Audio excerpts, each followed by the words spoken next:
Kisses, no kiss. Your blue chip station, Money FM 89.3. Money FM 89.3. News headlines from the Straits Times. Good morning, I'm Ziaul Raushan. 2 Singaporean men have been arrested in Thailand for alleged drug trafficking and possession, as well as other charges that include illegal entry into Thailand and illegal firearm possession. The duo were arrested in Bangkok following police raids on Wednesday that targeted illegal nightlife operations in the Thai capital's entertainment districts. Deputy National Police Commander Chinapat Sarasin said the 2 men were believed to have sold drugs to foreigners at several entertainment venues. The men are also being charged with entering Thailand illegally more than 20 years ago and have been handed over to the police's Narcotics Suppression Bureau for further investigation and prosecution. The Digital and Intelligence Service, DIS, the Singapore Armed Forces' fourth arm, has been established to provide timely intelligence and safeguard Singapore against digital threats, including cyber attacks and electronic warfare. The DIS will be made up of 4 units.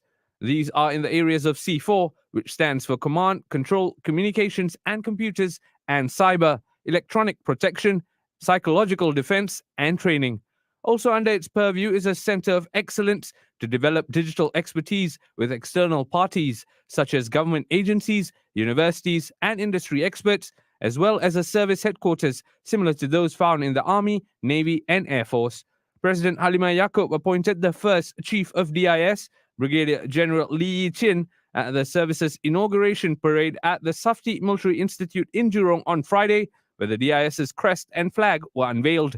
Russia has said it has finished calling up reservists to fight in Ukraine, having drafted hundreds of thousands in a month and sending more than a quarter of them into the battlefield after a divisive mobilization campaign that was its first since World War II. The United States, meanwhile, announced it would send another US $275 million in military assistance to Ukraine, including arms, munitions, and equipment from Pentagon's inventories, bringing US military assistance to the country under the Biden administration to more than US $18.5 billion. A hammer-wielding man attacked U.S. House Speaker Nancy Pelosi's husband during a break-in at the couple's San Francisco home early on Friday, an assault that has raised fears about political violence ahead of the November 8 midterm elections. Mr. Paul Pelosi was taken to a hospital for treatment and was expected to make a full recovery. The man arrested at the scene, David DePape, will be charged with attempted homicide, assault with a deadly weapon, elder abuse, burglary, and several other felony charges. Twitter owner Elon Musk said that he did not have a hand in reinstating rapper Kanye West's account, which was suspended by the microblogging site earlier this month. The billionaire said Twitter had restored the account of the rapper, now known as Ye, before the completion of the social media platform's takeover late on Thursday. Kanye, who has over 30 million followers on Twitter, had courted controversy in recent months by publicly ending major corporate tie-ups and making outbursts on social media against other celebrities. Those were your news headlines from the Straits Times. This is Money FM 89.3, Singapore's most influential radio station. Time check on Money FM 89.3.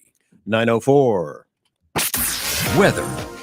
The Met Service says that we can expect thundery showers mainly over northern and eastern Singapore in the afternoon today.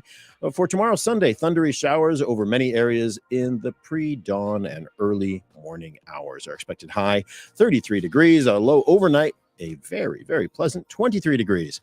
That's your Money FM 89.3 weather. Enjoy your weekend. Traffic.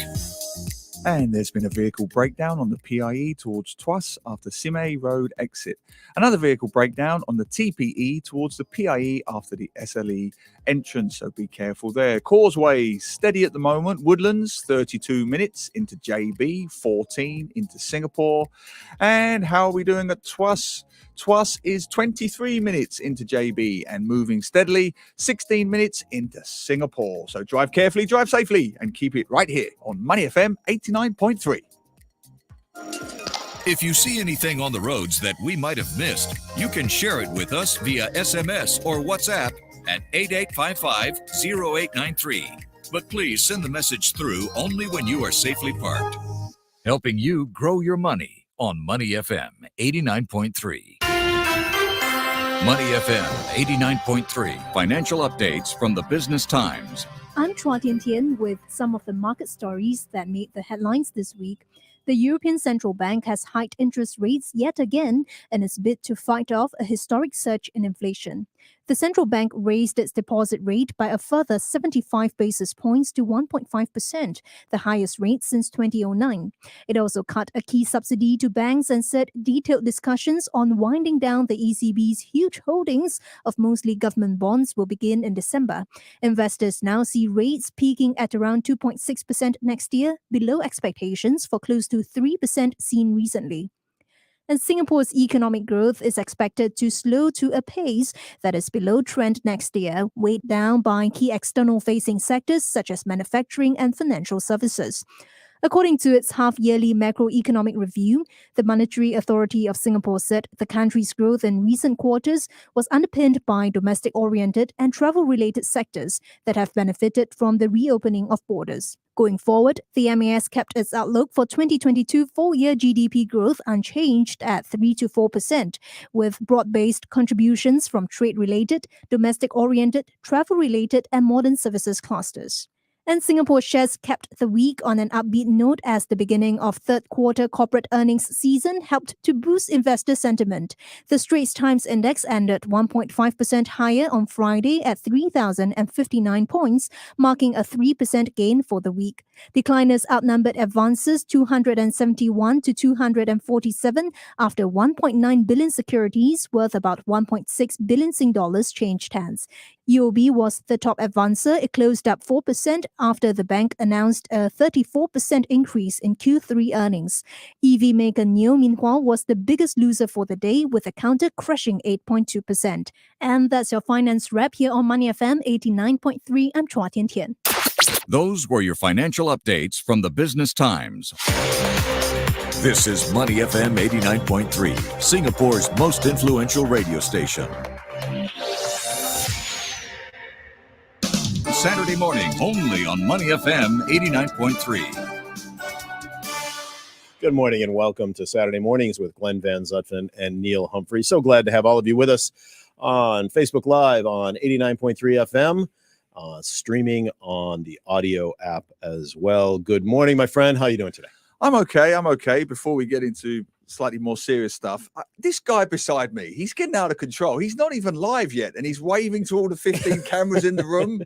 Mr. Steve Okun, I'm referring to the folks listening in their cars, who will be coming up after 9:30. And boy, do we have a lot of stuff to talk about for the International News Review. But if you can't wait, he'll be here waving frantically at all the cameras between now and 9:30. Mugging for the cameras. Mugging, Lady Gaga style. In his Bruce Springsteen t-shirt. Well, and those of you that are not on Facebook Live, frankly, you're not missing that much. No. Not missing that. You're missing our shirts, though. Glenn has got his Halloween shirt on. Yep. I am beholden to wear my new Money FM shirt, as I was castigated for not wearing it last week.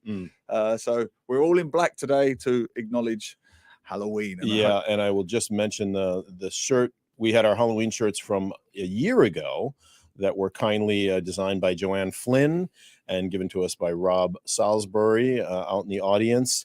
And I'm just looking for the chap who printed them up. Darn it. Well, we're getting comments already. Aloysius Lee says, nice t-shirt. I'm assuming that's towards me, but we'll both take it. It might be toward me. Yeah, of course it is. It usually is. Everything's about you, Glenn. Everything's about you. Oh, it takes one to know one. There we go. I'm just here to make up the numbers. There we go. Stanley C. Glenn has just replaced 89.3 with the pumpkin. Yep. As one does. Oh, yeah. Obvious jokes there. Aloysius says, good morning, Steve. Aloysius, don't encourage him. Don't encourage him, please. But so give us your comments. Money FM 89.3 Facebook Live. And this particular t-shirt, we have to thank Don Lim over at directt-shirt.com. Directt-shirt.com. I believe over in the Paya Lebar area. So Don's doing those t-shirts. Now, the Money FM shirts, I'm not quite sure where those are printed, but this is just my pumpkin shirt was done by Don. Has my name on it. So let me get the news out of the way first thing so we can move on. My beloved mother passed away last night at the age of 87 in Georgetown, Texas. It is a winsome moment, but also a happy moment and a moment of celebration for our family. We lost my dad about 4.5 years ago, and they are together.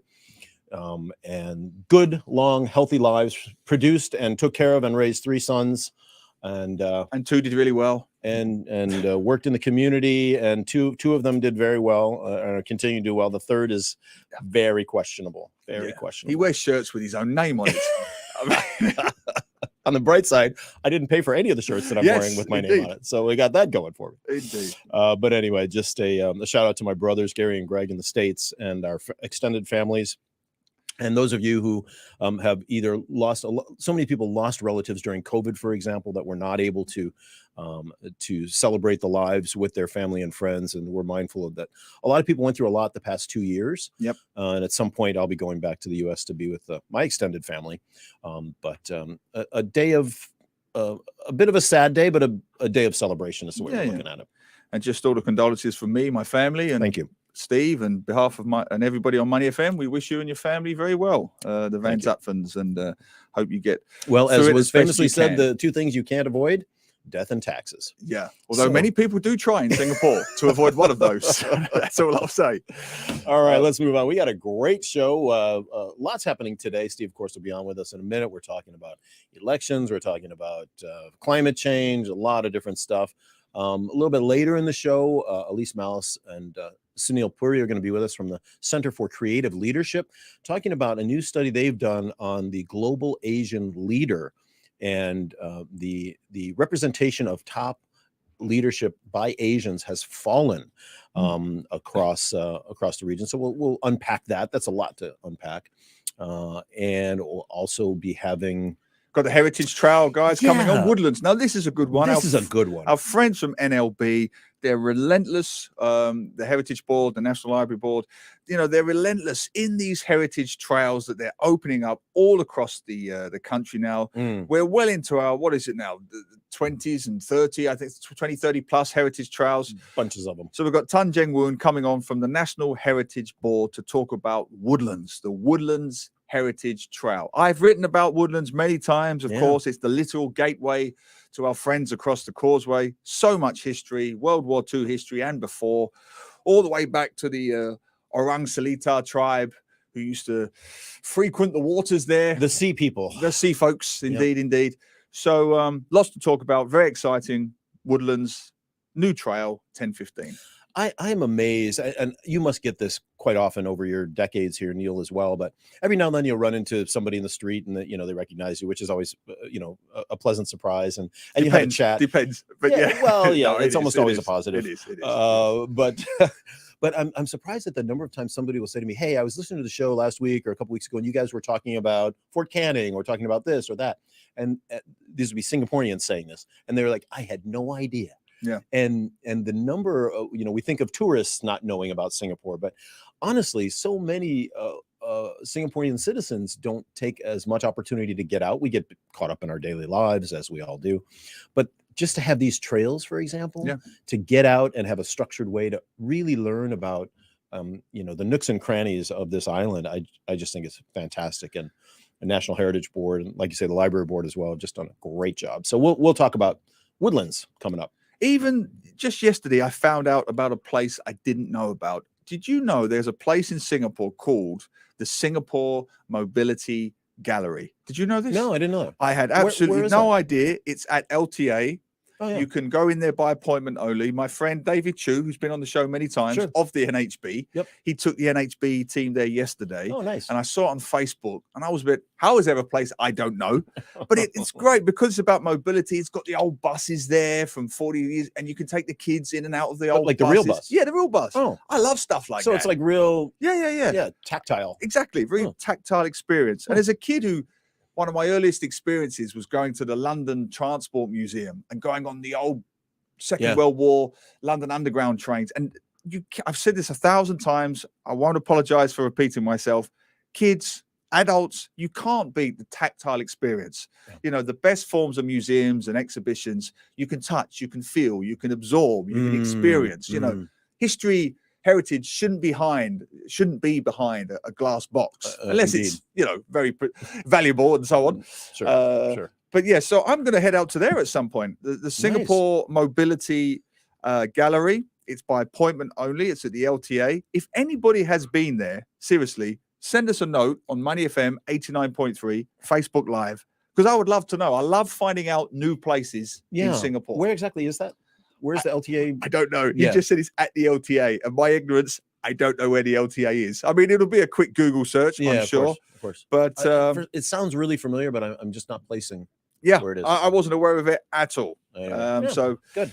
Yeah, looking forward to that. So they're coming on at 10:15 to talk about the museum, these Woodlands Heritage Trail.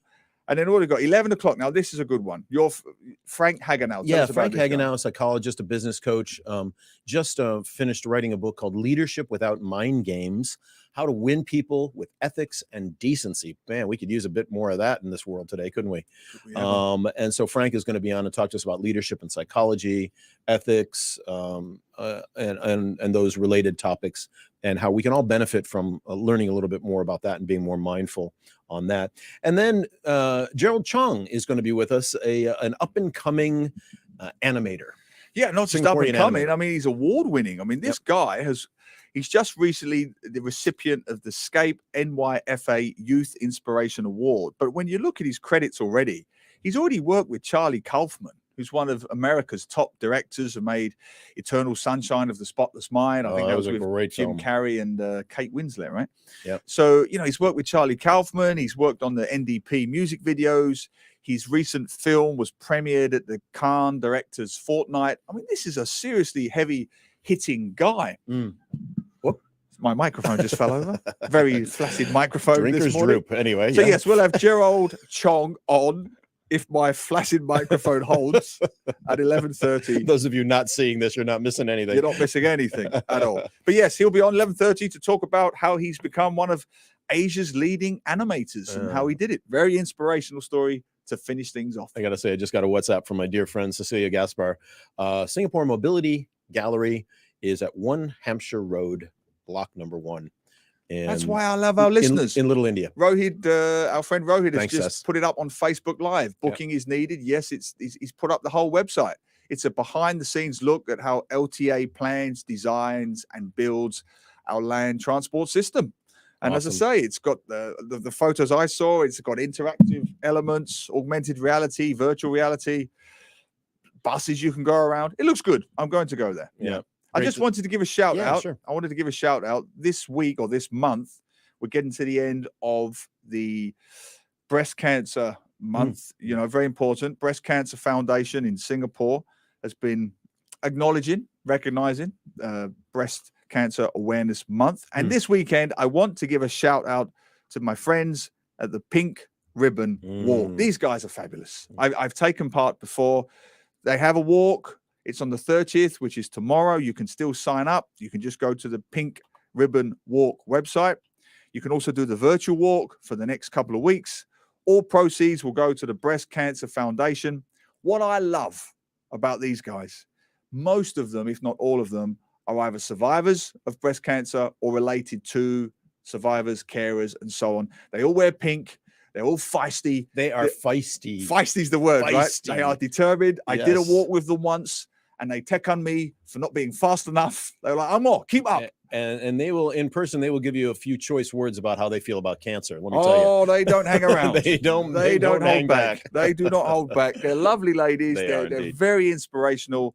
As I say, tomorrow they're doing the Pink Ribbon Walk, 30th of October. It's a fun thing. Anyone can take part, I believe. Just go to the Breast Cancer Foundation website or to the Pink Ribbon Walk page. I'll put up the links. And join these guys because they deserve all the support and encouragement they can get. They are genuinely inspirational folks. Absolutely. And let me give you one more piece of inspiration, hopefully, that people can take advantage of. And that is today, the annual Purple Parade is going off at Suntec City, which has not for a couple of years due to COVID. Those of you who are not familiar with it, Purple Parade supports inclusion and celebrates people of all abilities and people with disabilities and physical challenges, mental challenges. It is a wonderful, wonderful event. My family and I have gone and supported it many years in a row. And this is the 10th anniversary.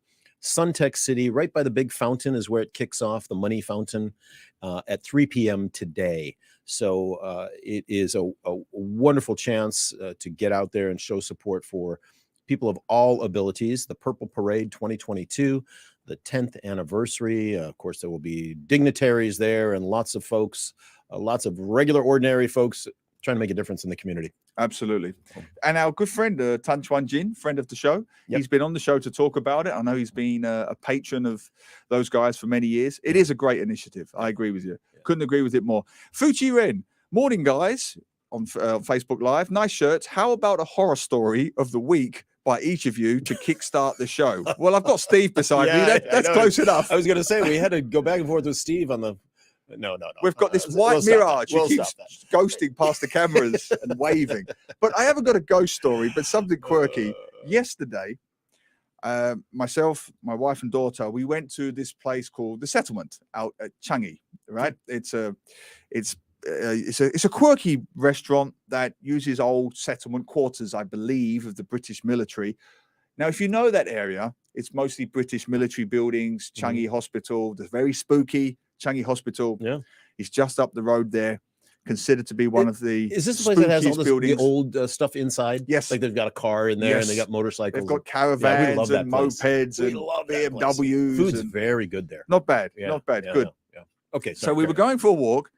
All colonial buildings, as you know, lots of military buildings. Very hot, but we went for a walk, and we were walking towards, absolutely true, the old Changi Hospital, which is considered one of the spookiest, if you believe that kind of thing, one of the spookiest buildings in Singapore. By pure coincidence, and I have no idea why, on a megaphone sound system, they started playing what I can only describe as World War II military marching band music. I don't know if there was a tourism thing going on. I don't know if there was a tour going on. That's weird. But it scared my daughter to hell and back. She was running down the street. I'd already built up, the old Changi Hospital and this and that and the spooky and the sightings and the ghosts and the Pontianaks and World War II and blah, blah, blah. And then this kind of thing started playing, and it was... And then I couldn't quite discern from the words. Distended speakers somewhere in the trees or whatever. Speakers, and it was this military. Can you all please? Militaristic kind of colonel instructions, whatever, drilling instructions, and it freaked her out. I have to tell you, she was halfway up the Changi Hill. Goosebumps just hearing about it myself. So did you figure out what it was? No, I didn't, and I looked it up, and I couldn't find anything. If anybody knows, I would love to know. Because there's that the military bases are nearby there. The Air Force and the other guys are there. And there was the neighboring white buildings that were also fenced off, also had state land signs, don't trespass, but someone was playing these speakers somewhere, and it freaked the you-know-what out of us. Yes. Good so there you go, Fuji Red. Good for you. Lots of folks on with us today. Aloysius, Stanley, good morning, guys. Steve, Fuji Ren, obviously we mentioned that. And Rohit is right. Neil, it's called the Coastal Settlement. That's correct. Great big garden, also correct. And the road I was in was Netheravon Road. That's right, Netheravon Road. Full of old colonial military buildings where I heard the freaky speakers. It's a little bit challenging to get out there if you don't have a car. I mean, you can, of course, take a taxi, but it's a bit far out. Even from Changi Village, you got to go kind of up the road and around the way. And so, but it's really a great spot. No one's paying us to say this, but we love going there. We go there maybe once every couple of months because you feel like, first of all, you feel like you're way out of town. Well, you feel like there's such interesting things to look at in the shop. It is interesting. Kitsch. It is certainly that, and it's great fun, and it's an escape. That's exactly what it is. You do not feel like you're in Singapore. It could be Malaysia. It could even be parts of Europe. It's got such a weird, quirky feel. I mean, I've cycled past there, but it's quite a way. You can't go with a family on a bicycle. So, and then we went to Changi Village afterwards. I love that area. It's nice that there are still corners like that that are relatively untouched. Absolutely. I'm a huge fan of Changi Village. I always have been since I first arrived. There's nowhere like Changi Village in Singapore. It's got that coastal holiday feel, maybe, of Pasir Ris, where you've even got these old family-run shops that still sell buckets and spades and beach stuff, the kind of things you would see maybe in the US and certainly in the UK. So you have that. Then you have these old family-run fishing shops where the Malay fishermen go in there, get their fishing tackle. And then now, and I don't mind as long as it keeps the balance, it's got that slightly Juchiet, Tiong Bahru gentrified feel Up in and coming, places. yeah. They with have that beer. That's right. Microbrewery there. They've got a microbrewery. Yeah, You've got yeah. your muffin places and all that. As long as they maintain the balance, Right. it has a bit of everything. Yeah. And of course, famously, they've still got their great Indian biryani places that have been there for generations, go way back to the military days. I just love it. And then if you love your nature, you've got your cockatoos and your parakeets who've nested there for decades in the hollows of the trees around Changi And you can Village. get on a bumboat and go across to For a couple of bucks, to a Ubin. few bucks, you're in Ubin. I am a big fan of Changi Village. You know, years and years ago, probably 10 years ago, our good friend Jason Dacey introduced me to Changi Village. We would cycle out there on the weekends. I do every Sunday. And yeah, from the East Coast. And so he introduced me to a couple of really good vegetarian Indian places there, which he always went to. But I'm with you 100%. I love it. I hope it doesn't change too much. Of course, they have the nice chalets there, and there's a resort there for Safra, I believe. Yeah, there's a civil service club just down the road there. There's government chalets just a bit further down. Which is great, but let's not nice it up too much. Yeah, they've added a few hotels, a couple of corporate conference-y looking hotels, and I get it. It's a nice place to have a conference and all that. The Hawker Center, which is very famous, is currently closed for renovation. Oh, is that but right? I've checked; it is coming back. Yeah. It's got the balance just about right between its heritage. It feels like a kampong. It feels like a coastal kampong. Still got those low-rise HDB flats above the shops. It's just lovely, and I don't use that word often. It's just a lovely, lovely place. Yeah. Can't speak highly enough of Changi Village. Good stuff. We got lots going on today. As we've mentioned, big show. Can't wait to have you join us for the rest of it. Stick around with us today. If you are on the radio in your car and driving around, please do be careful. If you're on Facebook, or if you are going to go out for a walk, stream us on the audio app, AWEDIO. It's the SPH radio app. You can get all of the stations, but we hope, of course, you'll listen to ours. And you can take us with you wherever you go. How about a quick music break, and then we'll come back with traffic, and then we'll have Steve. We'll get in with Steve, and then we'll get into Elon Musk. I'd love to know our listeners and viewers. He's waving again. He's waving again. This white apparition is waving again. We're haunted in the studio. We're haunted by the good man. Yes, we will. We're going to kick it off with Elon Musk on our international news review when we get back. So do stay with us right here on Money FM 89.3 Saturday mornings. Glenn Van Zutphen, Neil Humphreys with you. A little tune right now from Earth, Wind, and Fire. Stay with us.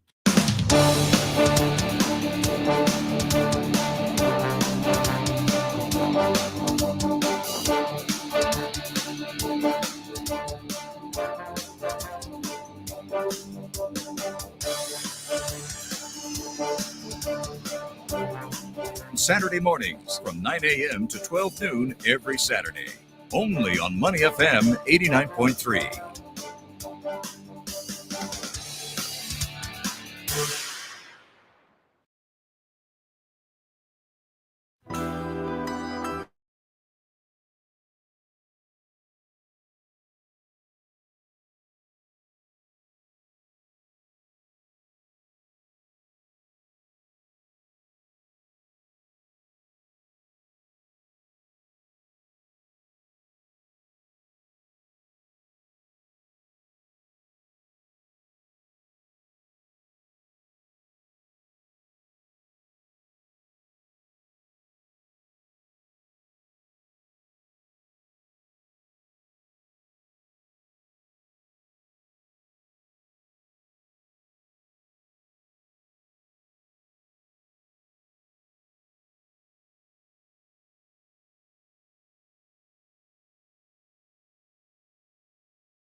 89.3. Traffic.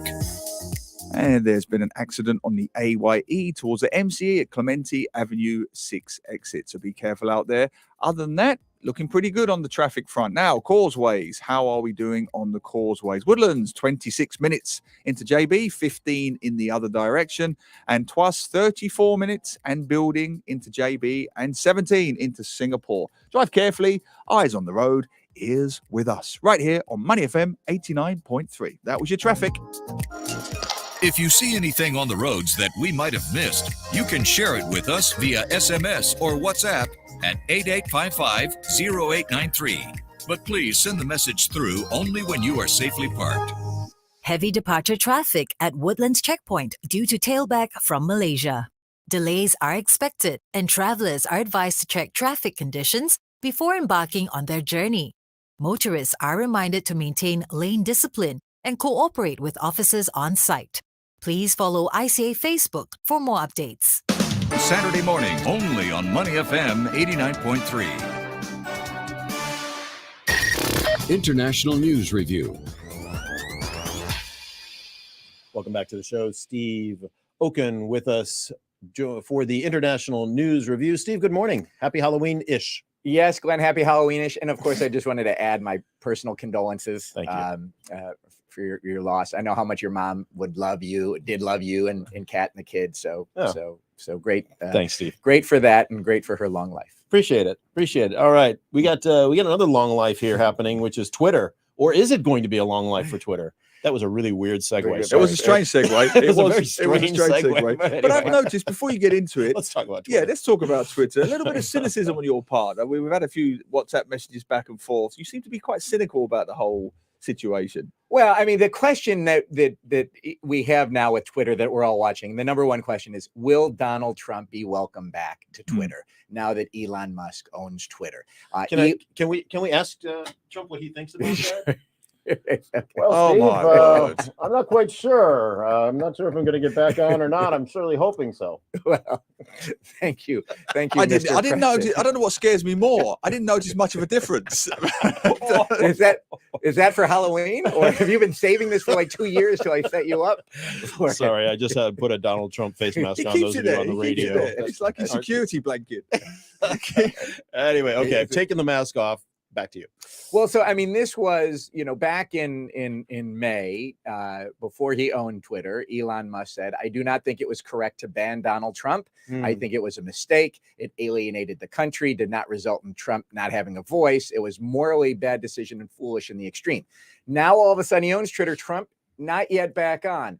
And why? Because there is a real significant chance that having Donald Trump on Twitter will lead to violence. And that is why he was banned back in January. Now, Elon Musk came in and he fired the person. He fired a lot of people, one of whom was the person who banned Donald Trump.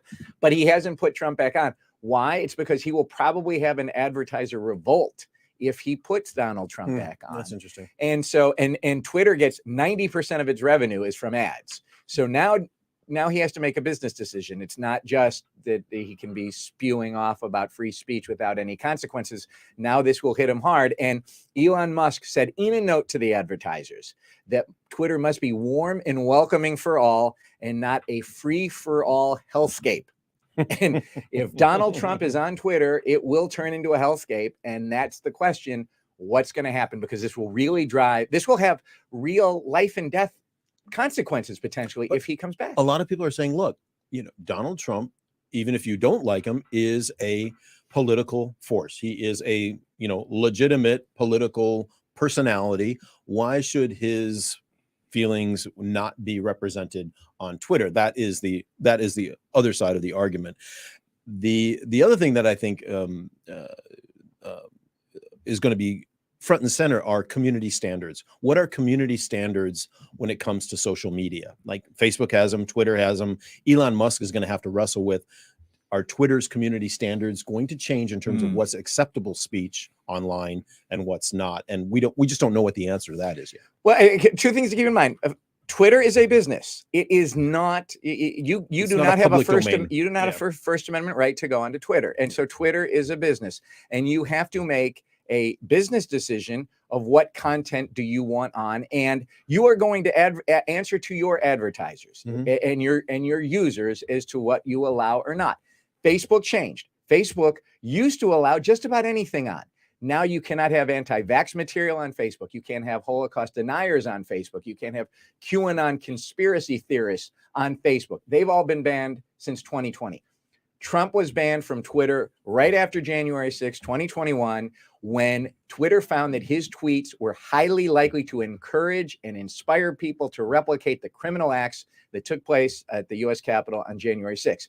And you saw the violence. I mean, the attempted murder of the husband of the Speaker of the House because of where discourse has gone into the United States. And if you open up Twitter to Trump, then you are going to be having the type of speech that can lead to violence. And that's what Twitter has said we are not going to allow. And that's the question everybody's waiting to see. How is Elon Musk going to answer it? Yeah. Well, that's the key point. I was going to make the point that you raised about the Pelosi's. The guy who's been arrested, yes, he clearly has mental health issues, but he was a conspiracy theorist. He went online. He explored these far-right conspiracy theories. We don't know where. It may have been Twitter. It may have been elsewhere. But the point remains, Steve, that Media Matters for America, that's an advocacy group, along with 26 other human rights groups, have published a letter asking Twitter advertisers to boycott advertising on the platform, full stop. They are taking this very seriously indeed. How seriously should the world take Elon Musk taking over Twitter? Well, I mean, look, let's go back to what's causing this violence. I mean, you had a Marjorie Taylor Greene, who is now a member of the House of Representatives, a Republican from Georgia. She said, and it was posted online, this was a while back, Speaker Pelosi has committed treason. Treason is punishable by death. Now, you can draw a straight line from that to the attack you saw on Nancy Pelosi's husband when he came in saying, "Where's Nancy? Where's Nancy?" And then he was going to tie up her husband until Speaker Pelosi came home from Washington, D.C. It's only because Paul Pelosi had the foresight and the ability to think under such stressful positions to open up a phone line and have an open conversation with this person, having 9/11 listen in, that they then figured out maybe we should send police to the house. And when the police arrived is when the attempted murder took place. So it could have been a lot worse than what happened without Paul Pelosi's quick thinking. But this violence is online, and the call for the violence is online. And the question is, and this is, those human rights groups have said, Elon Musk, if you're going to have lax policies and you're going to allow hate speech and misinformation, then this is going to lead to further toxifying our information ecosystem, a direct threat to public safety, and your advertisers should boycott. Because you don't know where your ads pop up. If you're General Motors, if you're Coca-Cola, if you're Procter & Gamble, do you want your ad next to a tweet by Donald Trump that says that the election was stolen and we need to take back our country? No, you don't want your advertisement for your product next to something like that. And that's why it will have a huge financial hit on Elon Musk. And he may not care. He may be rich enough to not care. But the people who financed the buyout of Twitter are going to care. The people who are giving him the money and the debt are going to care. So that's why Elon Musk didn't immediately bring Donald Trump back. A week from now, he may be there. We don't know. But it's a real problem. Quick follow-up. Sure. Who can regulate him? Who can stop Elon Musk on an international stage at this point? Who could theoretically stop him from doing whatever he liked? Or guide him to do the right thing? Yeah. Or well, whatever. I mean, in terms of laws and international practices. Well, the EU has said you are going to play by our rules. Okay. You are not, we're going to regulate you as the EU regulate you. India has said the same thing.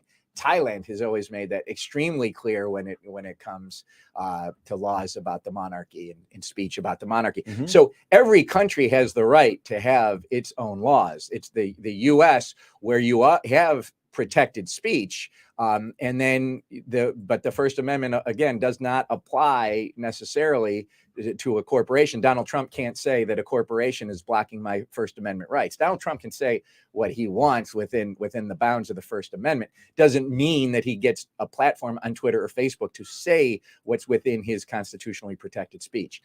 So every country has that right. And now in the U.S., that's going to be regulated much more by the free market, and the free market is going to say, is this something we want to support? I've known, as you have, Steve, and perhaps you have too, Neil, many people over the years who do public policy for social media sites like Twitter, like Facebook, and they have so many sleepless nights just trying to figure out how their platform can legally operate in so many different jurisdictions with so many different rules. And to have a new owner of any of these platforms come in and say, we're going to open the gates, it doesn't work. It doesn't in the world we're in, unless they don't care about. He opened the gates and fired 75% of the staff. He doesn't give the impression he cares too much. About public perception, public opinion, legal lawmakers. I don't know. What do you think? Well, again, but he may not care, and he's wealthy enough that the rules don't necessarily apply to him. But the rules do apply to the people who gave him the money to do this deal. He didn't just write a check for $44 billion. Right. He got financing from some of the biggest banks in the world. Yeah. They are going to care. Bank of America and others. Because if advertisers pull out, he isn't going to make his money. What is the business angle here, Steve? Because as I understand it, Twitter doesn't make money, as far as I'm aware, not a lot of money. So what are they seeing here? What are they seeing for long-term growth from a financial perspective? Well, I mean, you have a couple of different issues. One is you have the uber wealthy people now buying up media, buying up platforms. You have Bezos buy up the Washington Post, saying this is a public good that we need to keep. Elon Musk says Twitter is a public good, and I think where he views the public good and where Jeff Bezos views the public good are probably two different things. But Elon Musk says, I have my view. I'm going to be able to buy it. I'm wealthy enough to buy it, and then I'm going to do with it what I want. Now he's going to find out that maybe that's not true. Maybe that's, when you're making electric vehicles for Tesla and you're the CEO there, that's one thing. When you're going to be the CEO of Twitter simultaneously, that's another thing. One last thing that I read is this purchase of Twitter by Elon Musk is just part of his future vision. He wants to incorporate Twitter with like Grab type ride hailing, and he wants the whole ecosystem, a shopping ecosystem that would rival Alibaba. So it's not just Twitter, it's the platform that gets all of that to come together. That's one of the business case, a super app like you have for Grab or you have for WeChat or Gojek or Go. So that would be appealing to investors, right? From everybody I would hear, it doesn't work in the US. You needed the super apps in Asia because of when the apps were being built, you didn't have capacity to have 14, 15 different apps on your phone. You weren't going to have one for banking, and one for communicating and one for social media. Right. Whereas the US, you have those individually. You don't need a super app. So whether a super app, which works really well here, works really well in China, doesn't mean it's going to work really well in the United States. So that is one of the business cases. We're going to turn it into a super app, but do you really need a super app in the US, whereas you do here? Cool. Or did here, and now you have them. U.S. midterms. There's no other way to. It feels like they've been going on forever. There's no other way to get into this. But look, we don't know what we don't know yet about what there is. Give us what we should be looking for in the next week or two. And can I just add to that? On top of that, will the Pelosi situation have any impact on the midterms at all? Well, okay. Well, let's start with the Pelosi.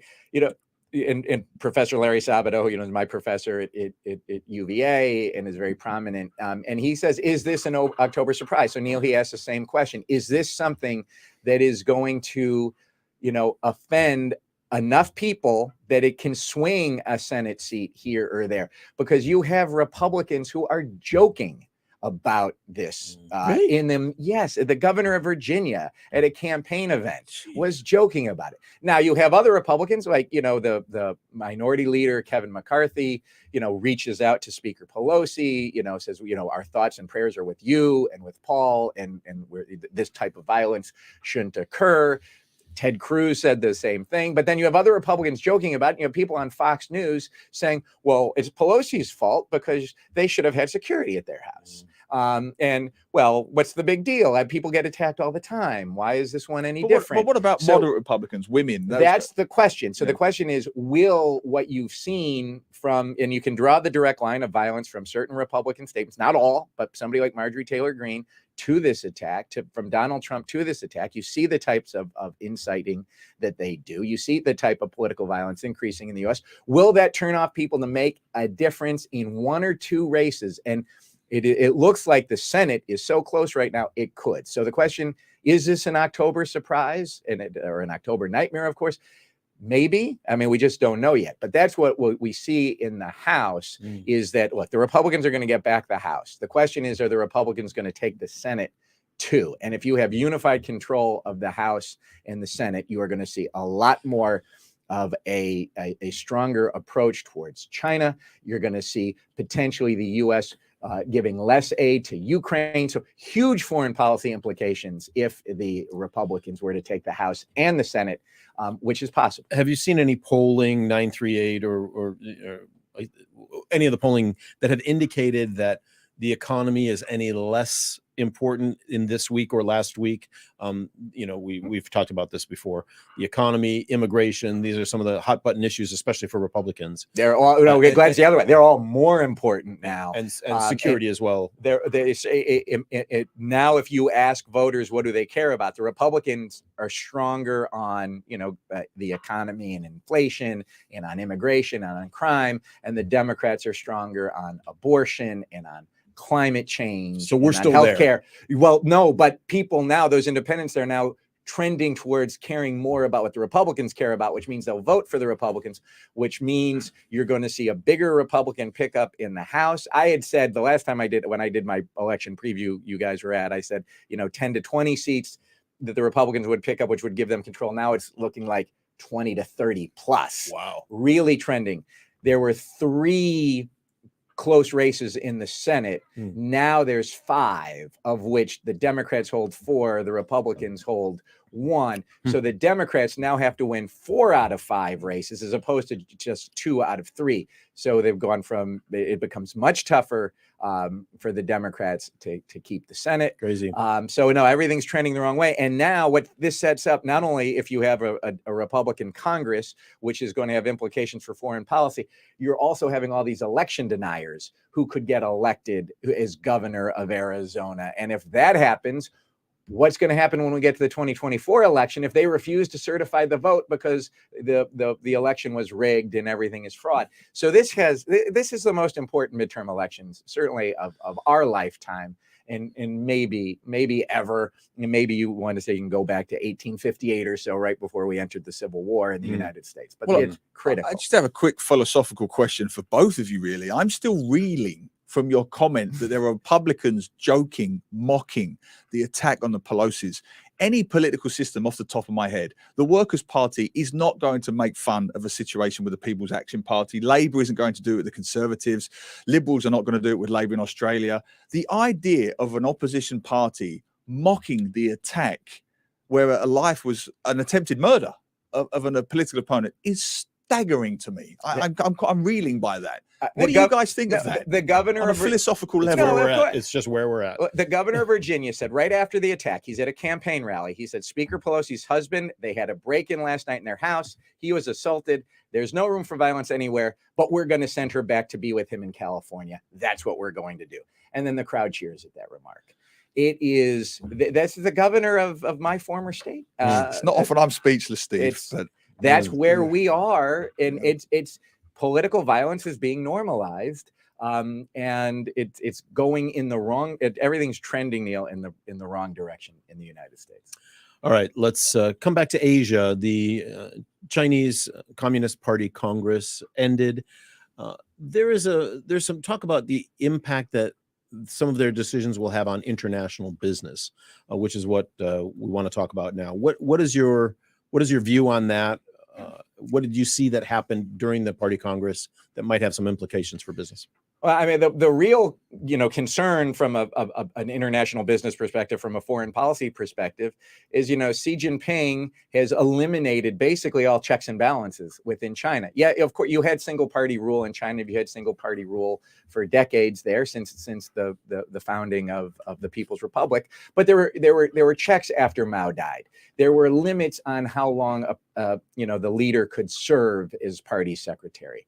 You had different factions within the party were always represented within the Politburo. So all that is gone now. And now you have one person, Xi Jinping, in charge, no limits on his power. He has allies all up and down the Politburo.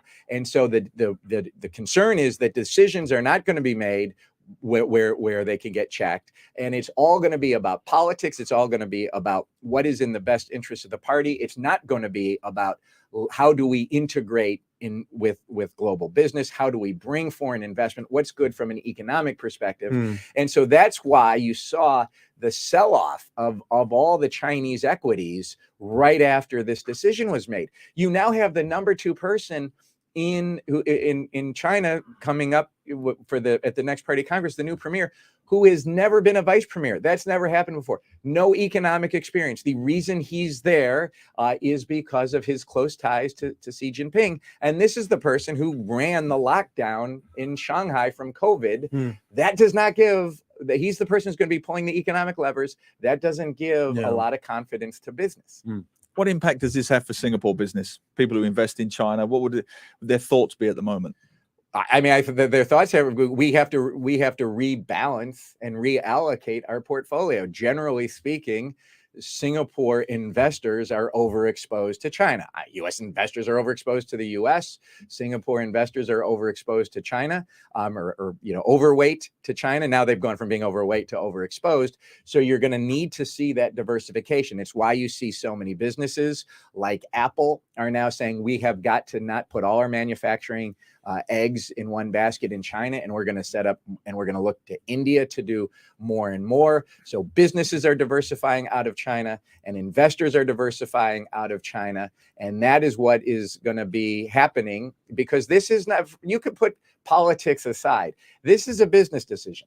When you have one government, there's no checks and balances on that leadership. You have more concern that decisions that should not be made could be made. And we're seeing that, of course, play out in Russia, where no checks or balances on Putin, his invasion of Ukraine, the war crimes being committed. That is not in Russia's best interest. But that's the type of activity that takes place when you have one leader with unchecked power who makes bad decisions. Hopefully, that's not always what's going to happen in China, but the risk of those types of decisions has now gone up. All right, let's do our, just briefly, limiting Scope 3 emissions. What does that mean for the region? Scope 3 emissions are not produced by the company itself, but the result of activities from assets owned or controlled by them, but by those indirectly responsible for up and down their value chain. And in terms of the ESG world that we are in, people are concerned more and more about these emissions. Why is this important? What's changed? Okay, and who's changed it? So what we always have been talking about, we need to address the climate risk. And the only way you're going to do that is to reduce carbon in the way, right? And so you have to reduce carbon. And so now everyone's setting up these net zero, right, targets. Countries are setting up net zero targets. Businesses are setting up net zero targets. Now, when you have your emissions, there's 3 types that you want to count as a business. You have your Scope 1 emissions, and that could be what you are your direct emissions. So if you have a company vehicle, if you have a generator and you're running a factory and you're belching out GHG. It's very clearly you are producing that. That's Scope 1. Yeah. Scope 2 is your indirect emissions. So like when you buy electricity, right?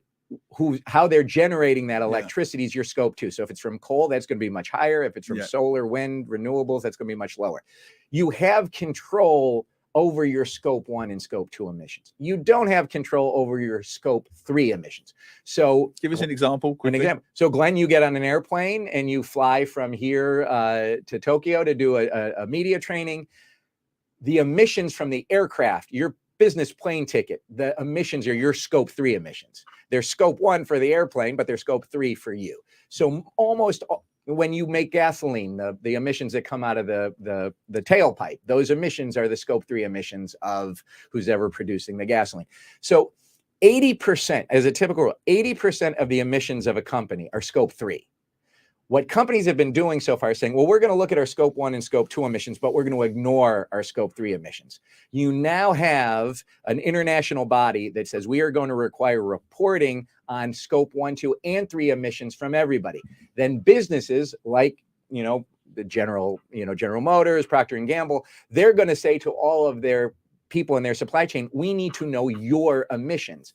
So when you source from India or you source from Indonesia, and this is what's happening in Indonesia right now, the Indonesians are saying, if we don't limit our emissions, we don't limit our scope 1 and scope 2 emissions, which are somebody else's scope 3 emissions, people aren't going to buy from us. And so that's why there is such a focus in Indonesia, where most of the electricity comes from coal. Right? So the scope 3 emissions for a US company are the scope 1 or scope 2 for an Indonesian company. And that's why you have a new net zero hub that's been set up in Indonesia, helping companies reduce their emissions. The Indonesia Chamber of Commerce, Kadin, they're trying to persuade corporate Indonesia to decarbonize. So a good story where you say the US and the EU are saying, we are now going to be counting scope 3 emissions for US companies and EU companies. Well, those are scope 1 and scope 2 in Indonesia, Malaysia, everywhere the rest of the world. Hopefully, this is going to lead to addressing the climate disaster we're facing. We got to go, but Neil, do you have a quick comment on this? Just quickly, you said trying to. How enforceable is it? Quickly. Again, look, to tie back to what's happening with Twitter. If you say you don't, if you're going to allow Donald Trump on Twitter, we're not going to advertise with you. If you don't reduce your scope 1 and scope 2 emissions in Indonesia, if you don't get rid of all of this coal, we're not going to source from you. We're going to source from somebody else. It becomes a real economic issue. And that's why it's economics and business and the free market that are going to drive climate risk. And that's to drive addressing climate risk. So let's hope this works. Always comes back to the wallet. Always comes back to the wallet. All right, Steve, thanks so much. Appreciate your time. We'll see you next week. Next week. International News Review.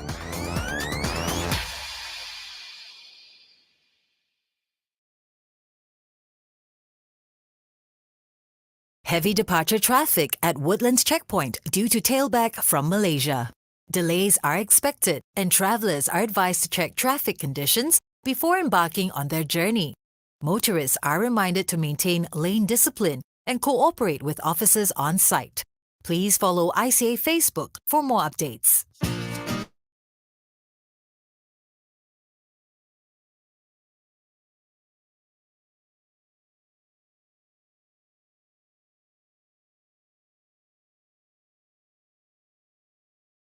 Money FM 89.3. News headlines from the Straits Times. Good morning, I'm Ziaul Raushan. A series of agri-food standards which were officially launched on Friday will provide farmers with green guidelines on their processes and offer better assurance to Singaporeans looking to buy locally grown produce, seafood and eggs. The 3 standards were developed by the Singapore Manufacturing Federation together with the Standards Development Organisation. The new guidelines are the SS 675-2021 Specification for Good Agricultural Practice, SS 670-2021 Specification for Good Aquaculture Practice, and SS 676-2021 Specification for Good Animal Husbandry Practice for layer farms. These new standards will aim to guide local farms in the areas of food safety and quality, environmental management, and the health and safety of farm workers. 2 Singaporean men have been arrested in Thailand for alleged drug trafficking and possession, as well as other charges that include illegal entry into Thailand and illegal firearm possession. The duo were arrested in Bangkok following police raids on Wednesday that targeted illegal nightlife operations in the Thai capital's entertainment districts. Deputy National Police Commander Chinapat Sarasin said the 2 men were believed to have sold drugs to foreigners at several entertainment venues. The men are also being charged with entering Thailand illegally more than 20 years ago and have been handed over to the police's Narcotic Suppression Bureau for further investigation and prosecution. US President Joe Biden will travel to Egypt to participate in the COP27 United Nations Climate Change Summit on November 11th, where he will call on the world to act in this decisive decade.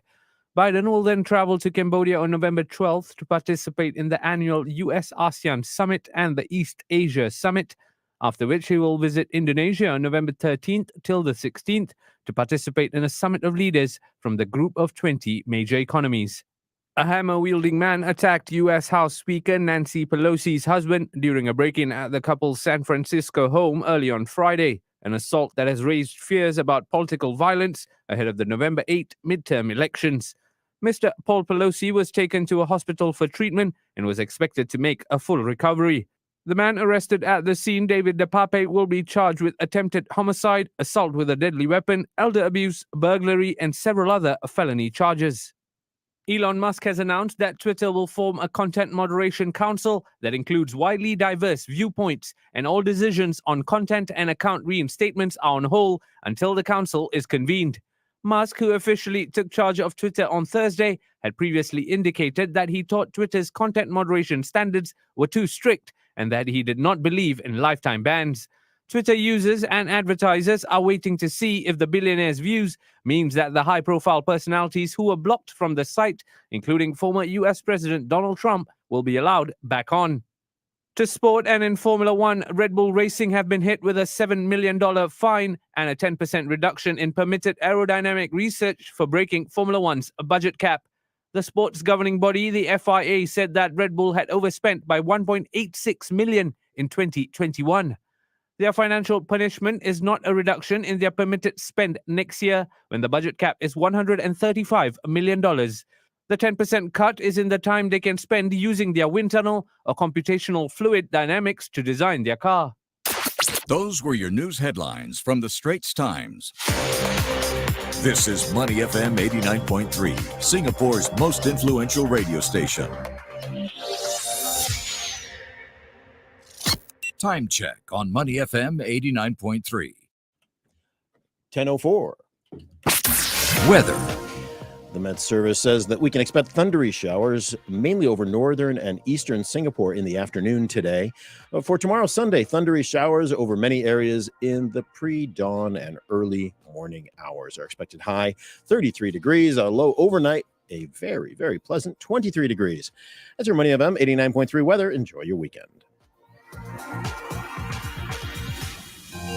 Traffic. And there's been a vehicle breakdown on the PIE towards Changi Airport at Tampines Avenue 5 exit, so be careful in that direction. Other than that, the roads are looking pretty good. Roadworks across the island, so drive carefully as always. On the causeways, Woodlands, 27 minutes into Johor, 15 into Singapore, and at Tuas, 38 minutes into Johor and 20 minutes into Singapore. Drive carefully, eyes on the road and ears with us, always on Money FM 89.3. If you see anything on the roads that we might have missed, you can share it with us via SMS or WhatsApp at 8855-0893. But please send the message through only when you are safely parked. Heavy departure traffic at Woodlands checkpoint due to tailback from Malaysia. Delays are expected, and travelers are advised to check traffic conditions before embarking on their journey.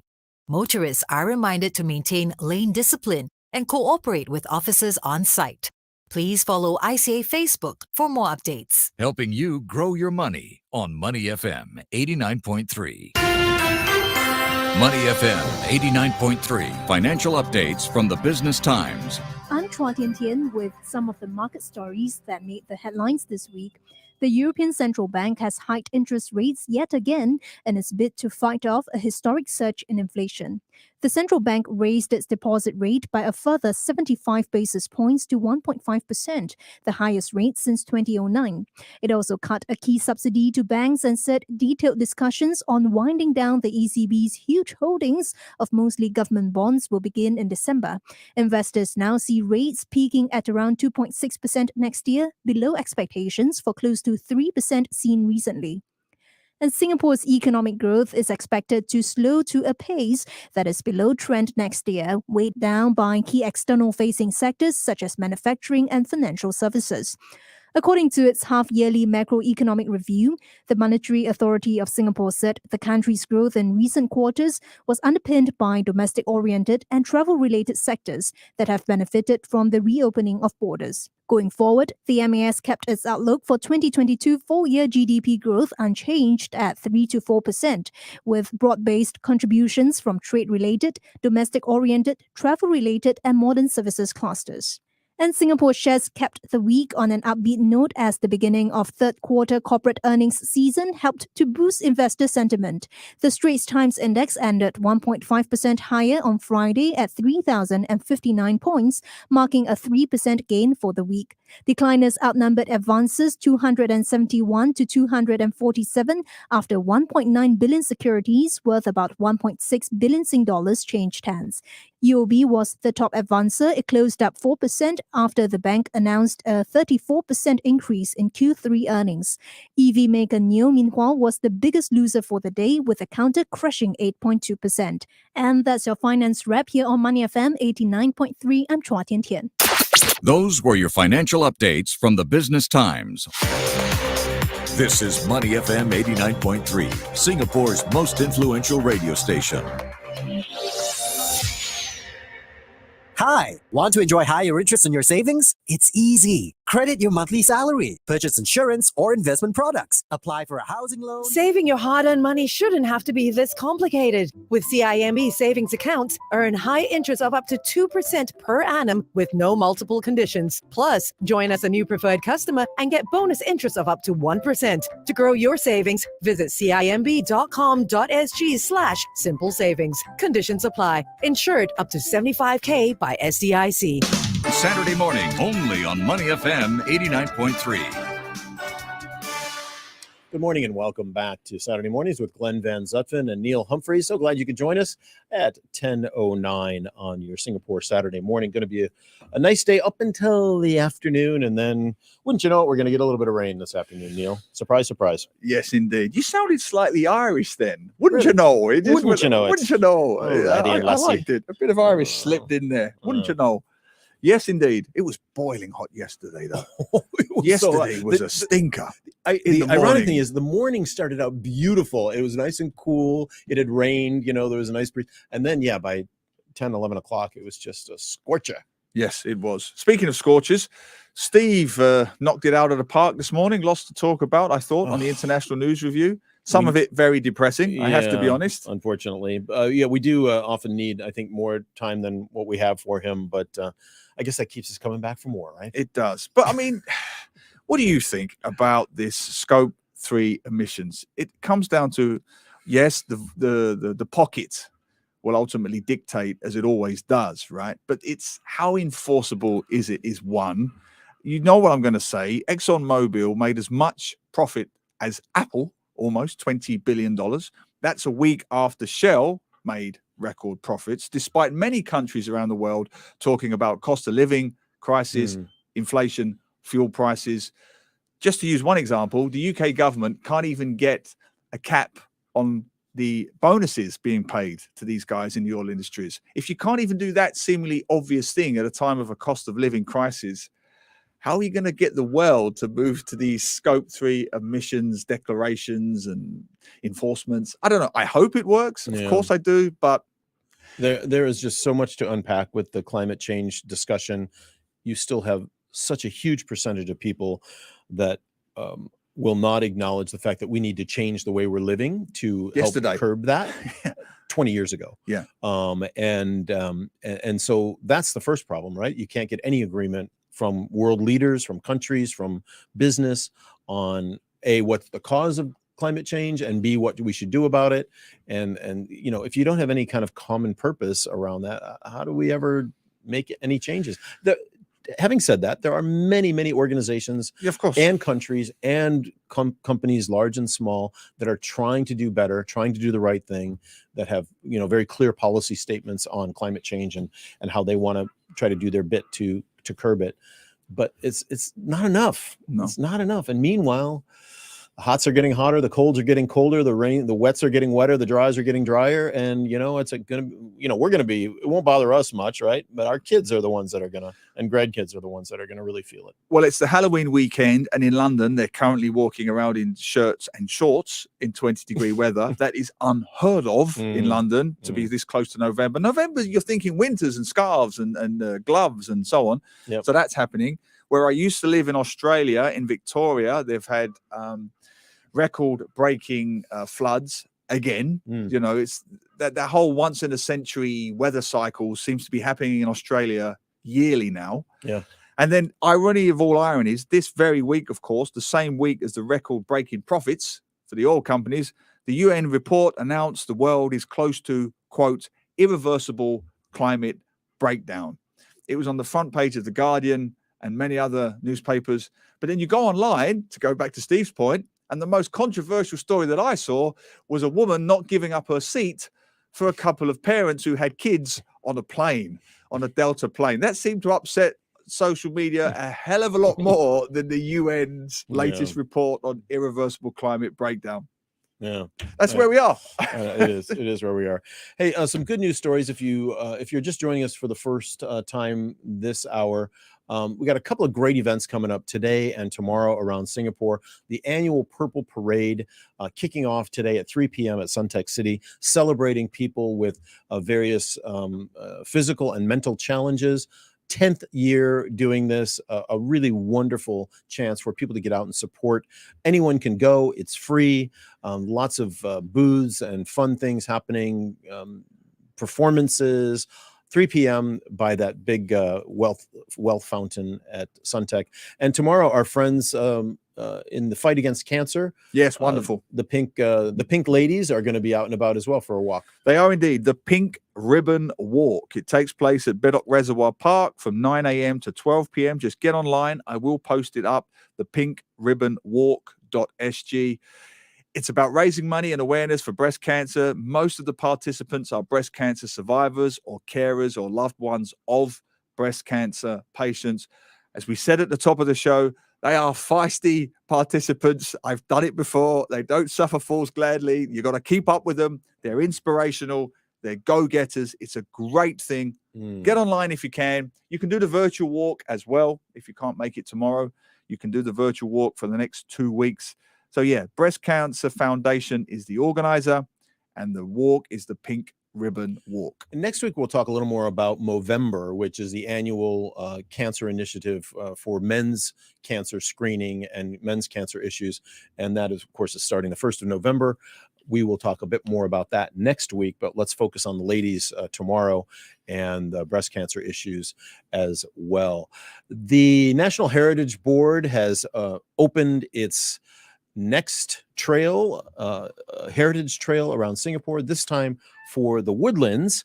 Now, for many Singaporeans, Neil, you do your traffic report every morning, and we're always talking about the tailbacks and getting across the causeway, and we all know Woodlands for that, of course. But really, it is it's the northern part of the island has so much history behind it, not only from World War II, as we know, but going all the way back to the nomadic sea people, the Orang Salitar folks back in the 19th century and earlier.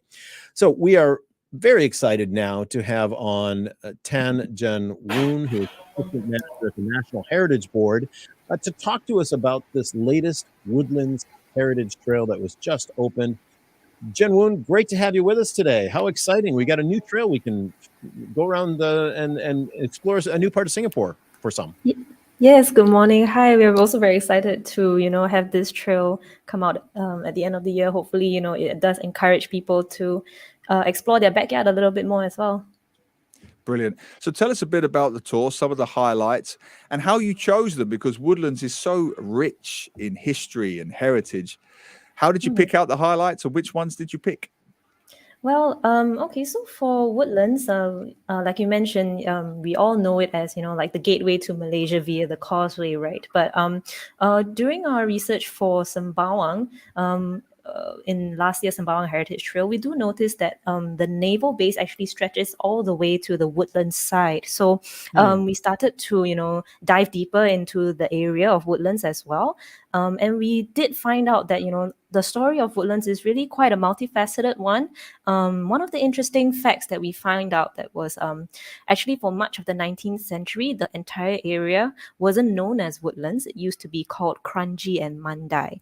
It was named after the rivers that ran in the area. And the name Woodlands, actually, it's not really because of, the wooded landscape, but actually it came from the name of a seaside bungalow, little did we know. So, wow. Yeah, so actually this seaside bungalow was built in the 1860s along the northern coast. And it was, used as a holiday resort for Italy's consul in Singapore, Mr. Edward John Levinson, back in the day.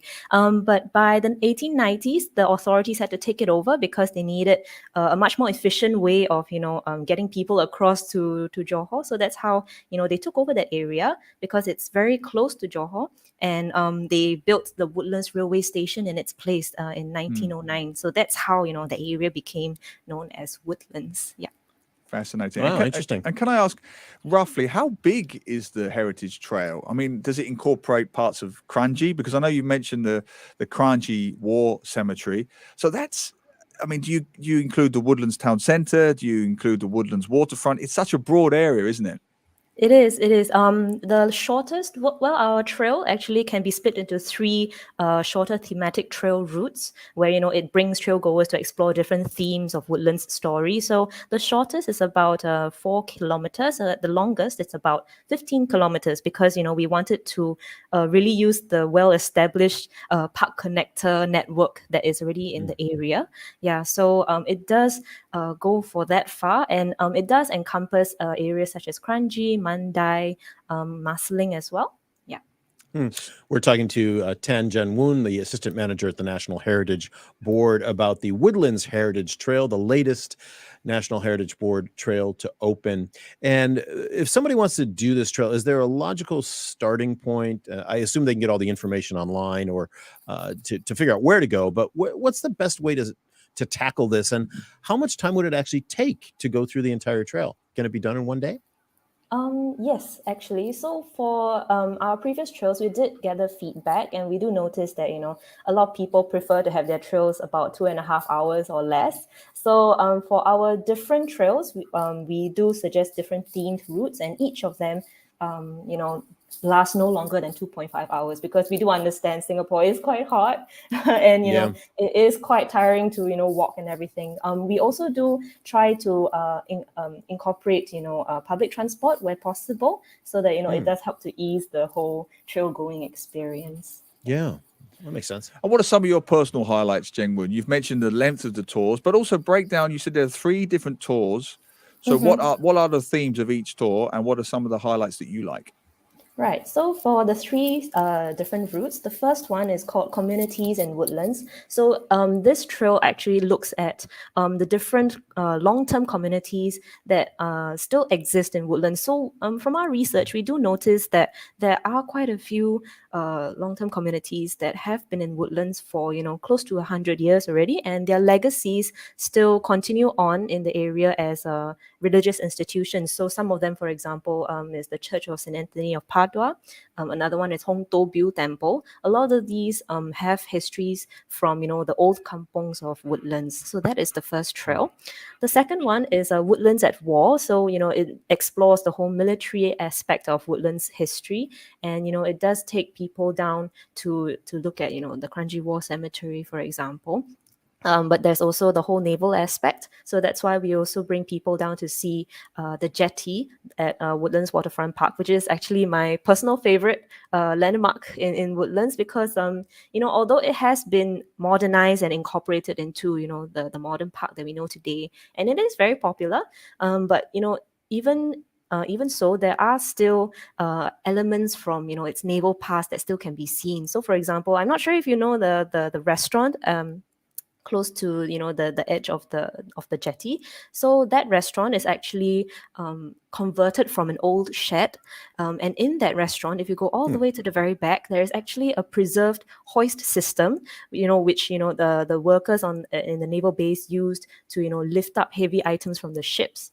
They used to dock at the jetty, and if you walk down the other way towards the very end of the jetty, you can start to see all these seats that are actually, former mooring anchors, that used to tie the ships to the jetty. So, despite it being, modernized already and incorporated into the park, I still see a lot of this naval influence and this naval heritage there. So that's why I do like this jetty. And finally, the last trail is called A Journey Through the Woods. There's a lot going on here. It is, yes, yeah. And the last trail is the last trail route is called A Journey Through the Woods. So this is the one where we incorporate the use of the park connectors, and it does bring trail goers to the different parks and natural landmarks in Woodlands, because actually all these greenery do have a deeper history. So for example, we do bring people to the Ulu Sembawang Park Connector, and actually this park connector is part of Jalan Ulu Sembawang. And although it is very popular today, I see a lot of Instagram photos of it popping out nowadays. Actually, this park connector ran through two former villages in Woodlands. So if you remember the church that I mentioned, the Church of St. Anthony of Padua, that church used to come from one of the villages that was at that area. So there is a lot of history. It is very rich, and we do really want to share it with people, and hopefully they would enjoy the trail routes as well. And I'm guessing because you're incorporating the park connectors, you can either walk or cycle, I'm guessing, around some of these tours. That's right. Yeah. Fabulous. What do we need to do next to protect our heritage, Jen Woon? There's so much development happening. We know that Singapore needs to develop, needs to grow. There needs to be building done for homes and other purposes. But are we at risk of losing some of the things that really make Singapore Singapore? Some of these historic areas, or and I know that you all spend a lot of time thinking about this. And from the NHB perspective, what do we need to do next to keep preserving these areas so that future generations can really understand the history and the heritage of Singapore? Oh, that's a very good question. For us, especially the Heritage Trail series, we do publish a whole quite comprehensive companion guide, which is about like 70 pages long. And it, besides, having information about the entire area, what's special about these companion guides is that it does incorporate a lot of memories, oral histories, and photographs contributed by former and present residents of the area. So actually, what we do pride ourselves in with our Heritage Trail series is that we don't just talk about heritage sites, but we also recognize the importance of documenting stories and people's memories, and it really does give a more human aspect to the whole history of this area, and it does in that sense help to to help translate the story on for future generations. And we really think that that these heritage trails do help to document all these stories very well. And just finally, Jeng, Woon, firstly, where is that guide available? Can people buy that get it online, or where can they pick up the guide? Well, it is free of charge. All our trails are free, and we do have limited copies currently at our HQ at Stamford Court. If not, they could try their luck at the National Museum or the Asian Civilizations Museum. We've also sent a few copies to selected community centres all around Woodlands. So there are printed copies in stock at the moment. If not, they could also download the digital version on our roots.gov.sg, which is our heritage portal at NHB. Wonderful. And finally, what's next? Every 5 minutes you seem to come on our show. There's a new heritage trail. There's a new heritage trail. What's next for NHB? Well, next year we are looking towards refreshing our old trails. So besides, coming with new ones, we do have to look back and make sure we update the older ones. So next year we are looking forward to coming back with Toa Payoh Heritage Trail as well as Ang Mo Kio Heritage Trail. So do look out for them. Fantastic. So for the Toa Payoh one, are you going to talk about Chicago Town at all? Oh, Jeng Woon, he gets this one fun fact about Toa Payoh and he beats it to death. It's a good fact. It is a very good fact. It is quite interesting. And I'm very annoyed that I used to live in Toa Payoh. I've written books about Toa Payoh, and I didn't know this fact, Jeng Woon, a point that he makes repeatedly. I love it. But did you know this, Jeng Woon? It used to be called Chicago Town. Did you know this? Yes, I vaguely knew this. Yeah. Yes. Just perhaps we can interview you, Glenn, for our companion guide. Well, it's just such a fascinating, side note to history in this part in this particular district, right? That I just thought was fascinating, and I know even a lot of Singaporeans don't know it, but many more do know it, but they just sort of really don't talk about it anymore. So I think it's fascinating. But in case you wasn't familiar, Glenn does know it. Yes. And does make a point of letting us know that he knows it. Well, it is a great fact. It is a great fact. And look, it helps Jen Woon that my hometown is Chicago, right? So that's why that's great. latch onto it so well. But anyway, Jen Woon, thanks for being with us today. Jen Woon, the assistant manager, the National Heritage Board. Really appreciate your taking the time.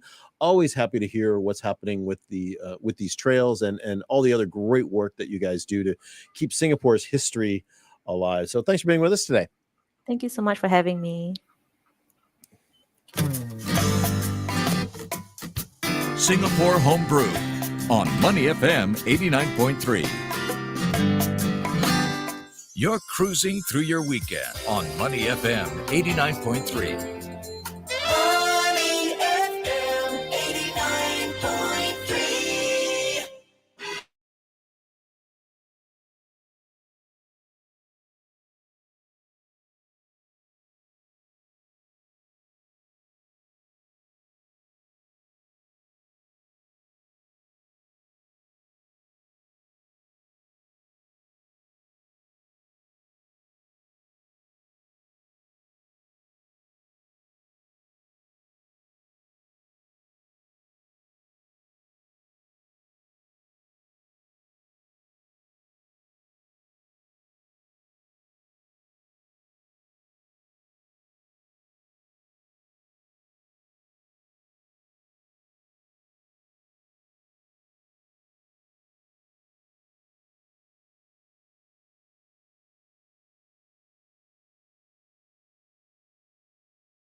On the KPE towards the TPE before Upper Paya Labour Road exit, avoid lane 3. Roadworks across the island as usual on Saturday morning, so drive carefully there.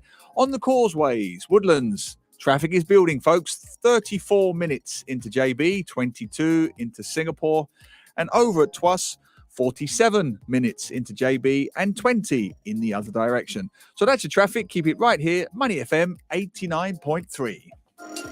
If you see anything on the roads that we might have missed, you can share it with us via SMS or WhatsApp at 8855-0893. But please send the message through only when you are safely parked.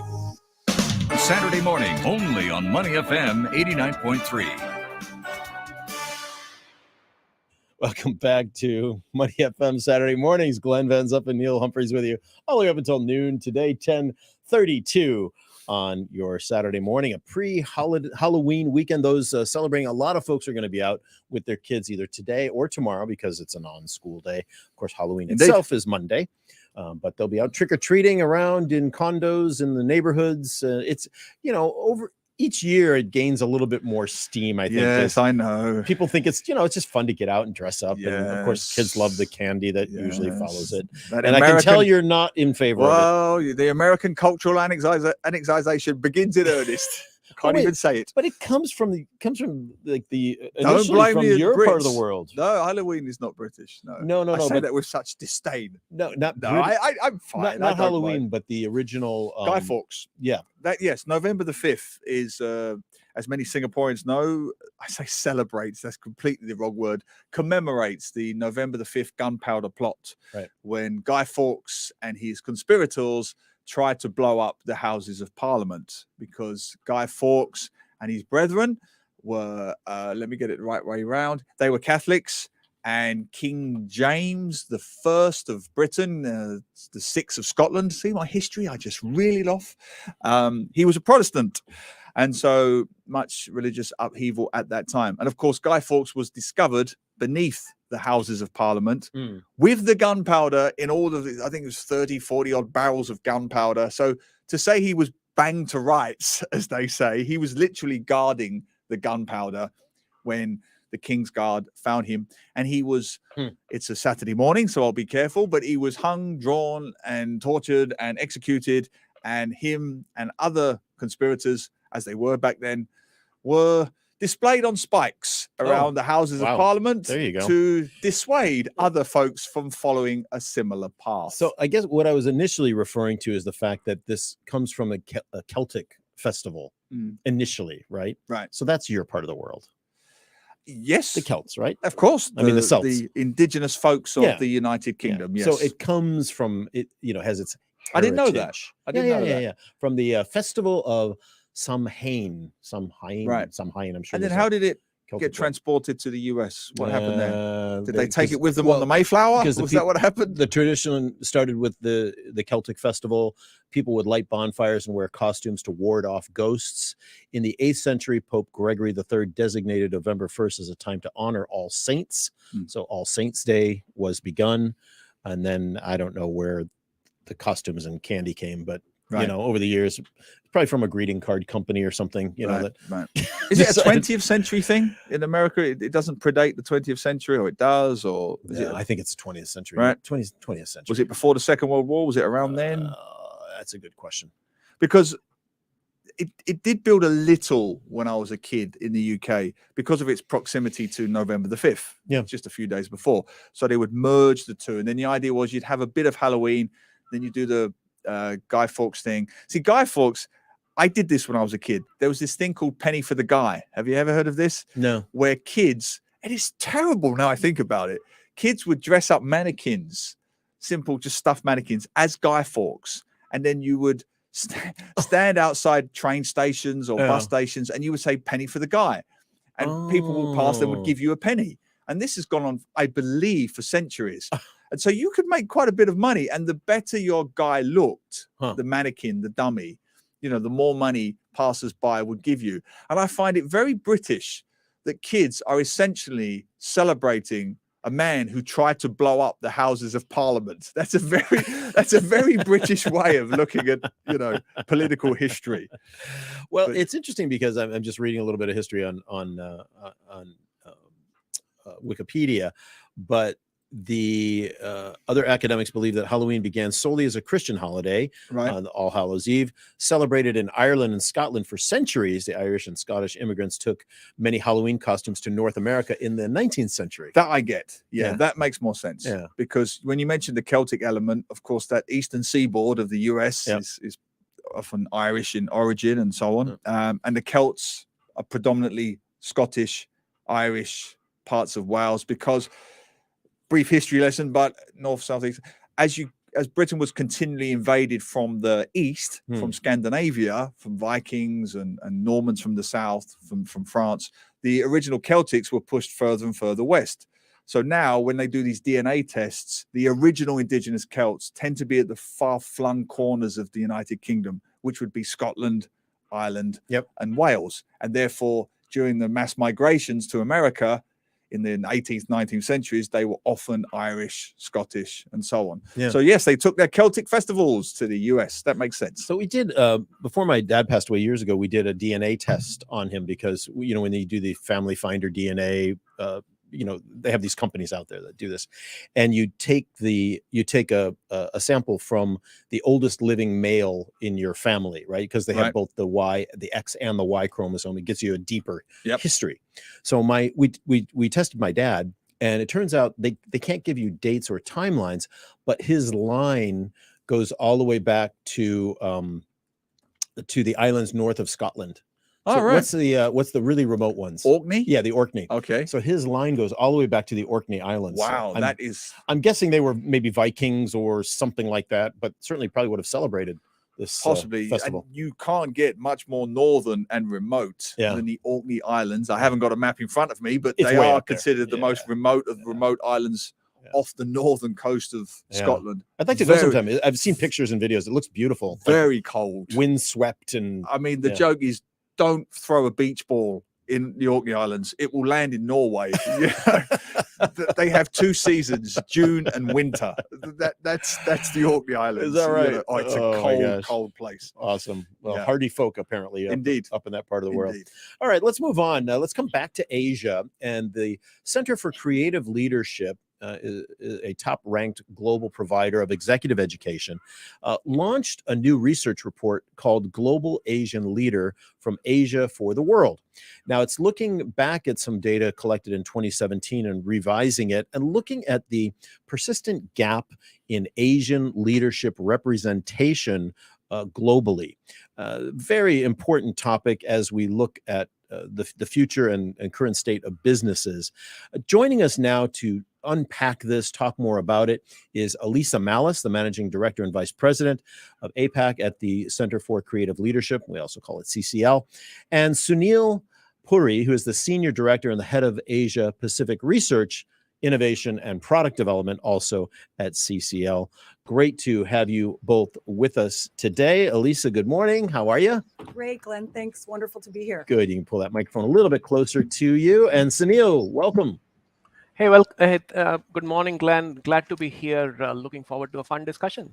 Great to have both of you with us at the moment. And Elisa, why don't you first kind of set the stage for us? This current report is based on some research you had done earlier in 2017. You've updated it. Give us kind of a background on it. Yeah, sure, Glenn. So, we're reaching our 20th anniversary in Asia. And especially in the last few years, we've really invested in looking at leadership through an Asian lens. So the first study, 2017. Rightly so, right? Yeah, not enough. In fact, most of contemporary leadership development has been researched in the Western world. Yeah. So, that's been our commitment. And in 2017, we had Global Asian Leader, the first Global Asian Leader, where we really were trying to see what's getting in the way for more Asian leaders to get into those regional and global roles. And we, identified that there's definitely what we call a bamboo ceiling. Now, since then, we've worked with many of our clients helping to build their pipeline of Asian leaders.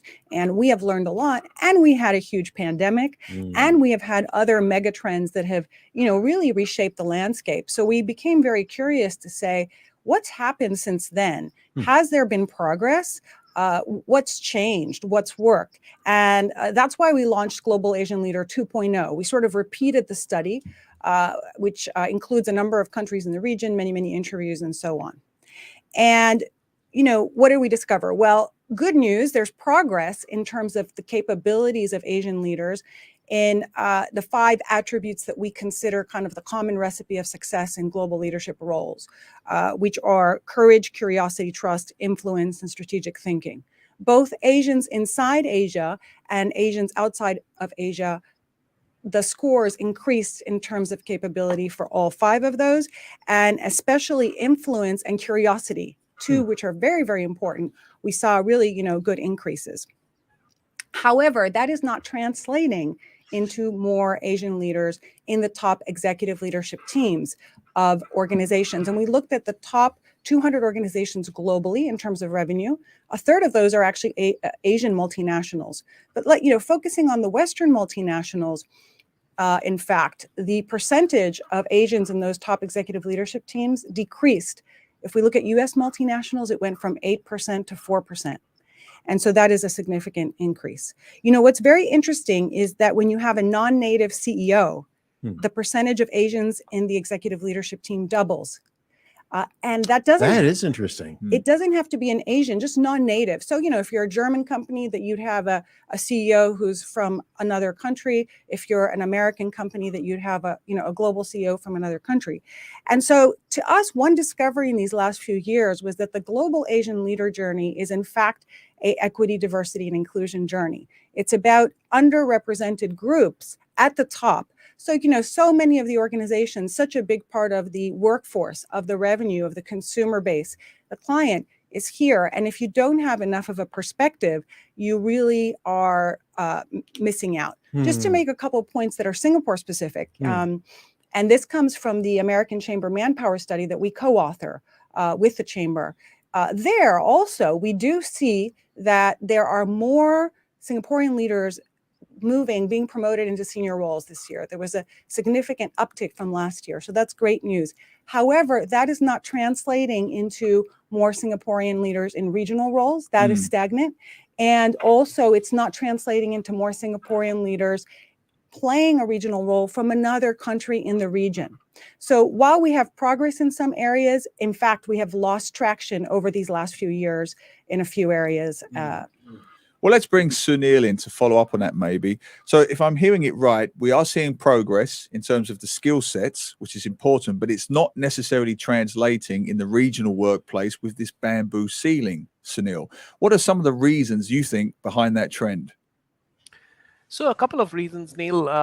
If you think about it, there are some systemic or organizational issues that are stalling the growth of Asian executives into regional roles. And then there are some individual skill and will issues. On the organizational front, if you are headquartered in a country and you're looking at leaders or your operations in another country, sometimes there are trust issues. There are value gaps that happen between the headquarters and leaders in the other in the other locations. And also, organizations sometimes have a lot of room to run in terms of their talent management programs. And are they recruiting for leaders who are regional ready or global ready? Are they losing leaders to the market or their competitors, and so on and so forth? And then there are individual reasons. There are skill issues around lack of courage, curiosity, trust, strategic thinking, and influencing skills, and aspiration to move out of Singapore, if you will, because it's the best country in the region. Why would I want to move to a developing country like in the neighborhood or outside of the region? So there are multiple drivers, but the good thing around this is, Neil, that the government is cognizant of it. The recent announcement of Singapore Global Executive Program or scheme in the budget fairly recently targets this. The government knows that we need to solve for this, and there are specific actions to take around these. Also, if you look at the last couple of years, Neil and Glenn, there are also some geopolitical, trends that are emerging in the region and outside of it and globally. And some of these trends have literally resulted in national borders being much harder to sort of cross, if you will, from a talent standpoint. Visas may be harder to come by. Also, there is some nationalism at play if you think about it in various countries. If you're looking at leaders leaving Asia and going to the West, some racism and some episodes of racism, if you will, which kind of sort of impacts the aspirations that leaders have to leave their home shores.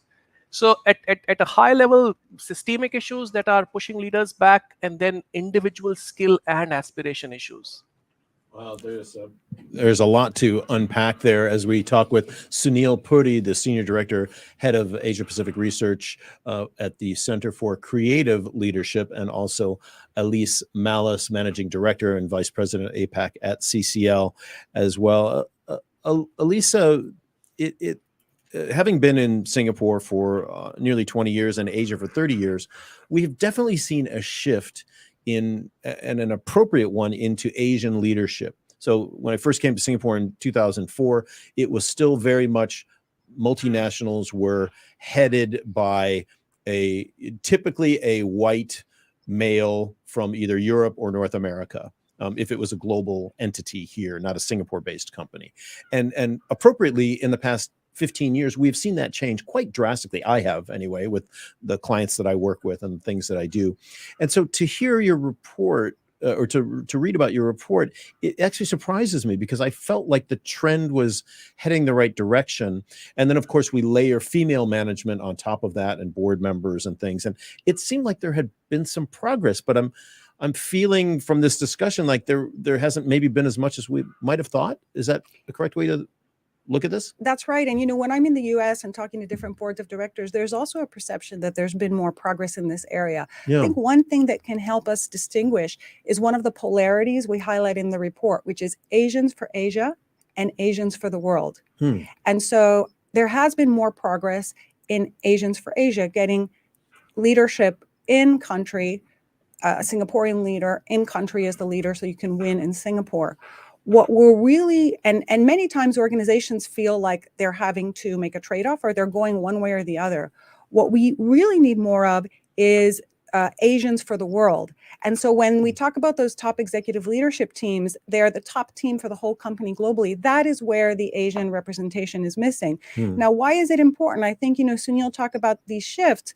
We see especially with the pandemic, separation, we see hypernationalism, we see discrimination globally. And when it comes to international organizations and business, if we don't have that diverse representation, we are going to, I think, see an increase in the kind of discrimination, separation, and so on. When we get all the voices at the table, we're also going to be able to solve for the world. We're going to have the best thinking. And so it's also investing in having the Asian voice at the global table, in the global discussion, not just heading Asia. Got it. Yeah. Just to follow up from that, are businesses doing enough in that regard? And what more can and should they be doing to attract the best Asian talent? Yeah, well, there are many blockers. And so from our first study, what we discovered is most people look at the individual level blockers. What's the capability gap? But in fact, and now a few years later, most of the real blockers are actually organizational level blockers. And it needs to start in the global headquarters, which is often the most significant blocker. Often the leaders in headquarters have, in some cases, less of a global mindset than individuals themselves. So we talk about hardwiring diversity of nationalities in global roles, setting up committees. One of our clients uses an Asia Talent Council to track how many Asian leaders. It really is something you have to invest in from the top, a recurring fund for overseas rotations. One of the things we saw now with this pandemic is global exposure continues to be one of the must-have experiences.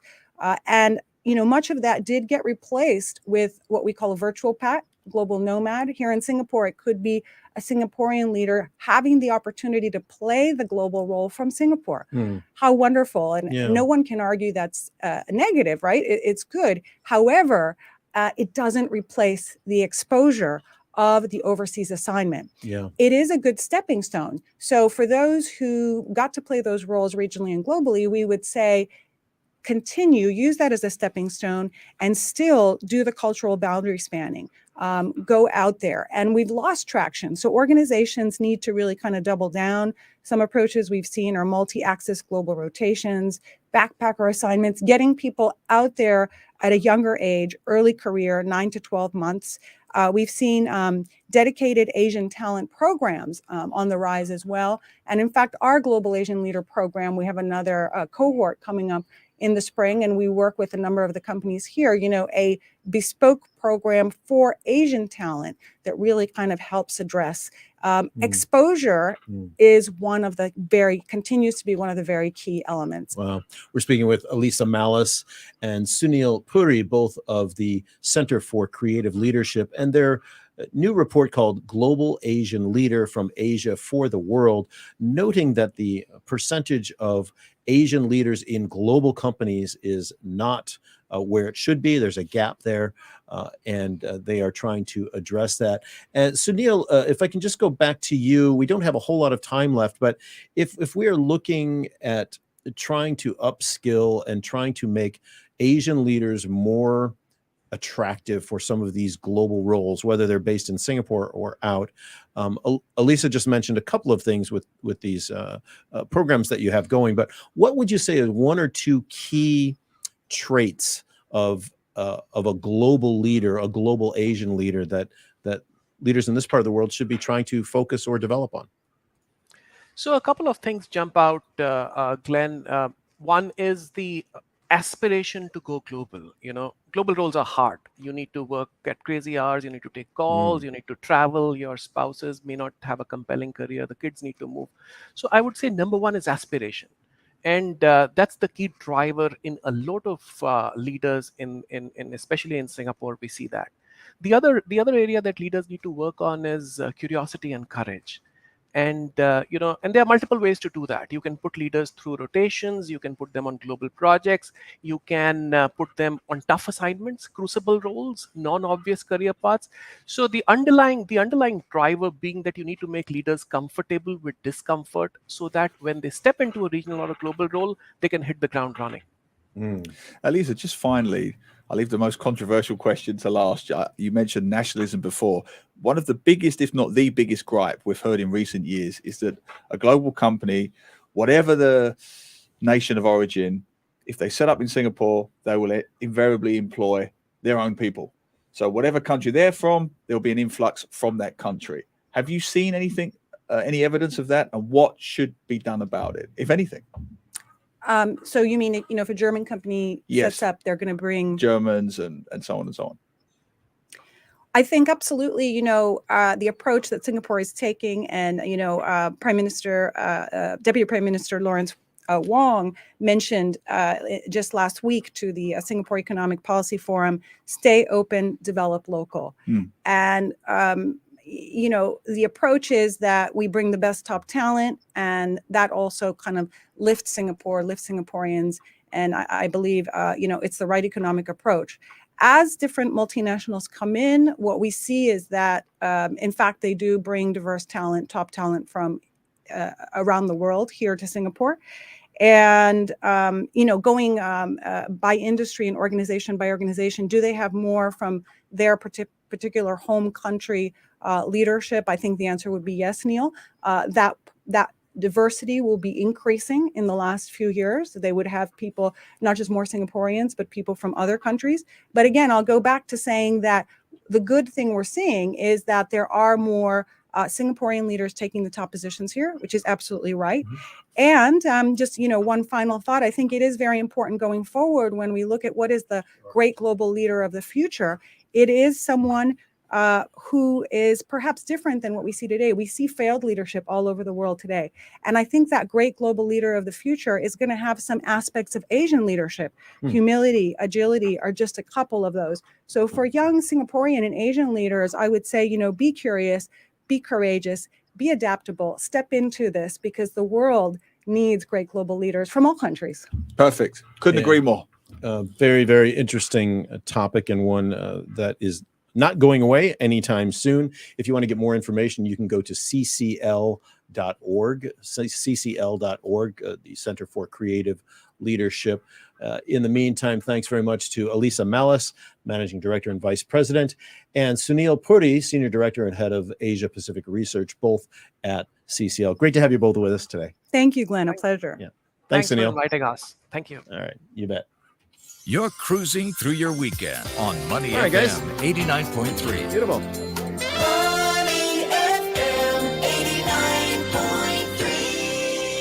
Heavy departure traffic at Woodlands checkpoint due to tailback from Malaysia. Delays are expected, and travelers are advised to check traffic conditions before embarking on their journey. Motorists are reminded to maintain lane discipline and cooperate with officers on site. Please follow ICA Facebook for more updates. On Money FM 89.3, we ask the questions that matter. Questions that matter to you. Questions you need answers to. Because if it matters to you, it matters to us. Money FM 89.3, Singapore's most influential radio station. Looking out on the morning rain, I used to feel so uninspired. And when I knew I had to face another day,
nightlife operations in the Thai capital's entertainment districts.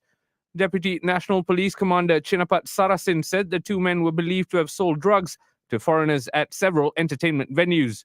The men are also being charged with entering Thailand illegally more than 20 years ago and have been handed over to the police's Narcotic Suppression Bureau for further investigation and prosecution.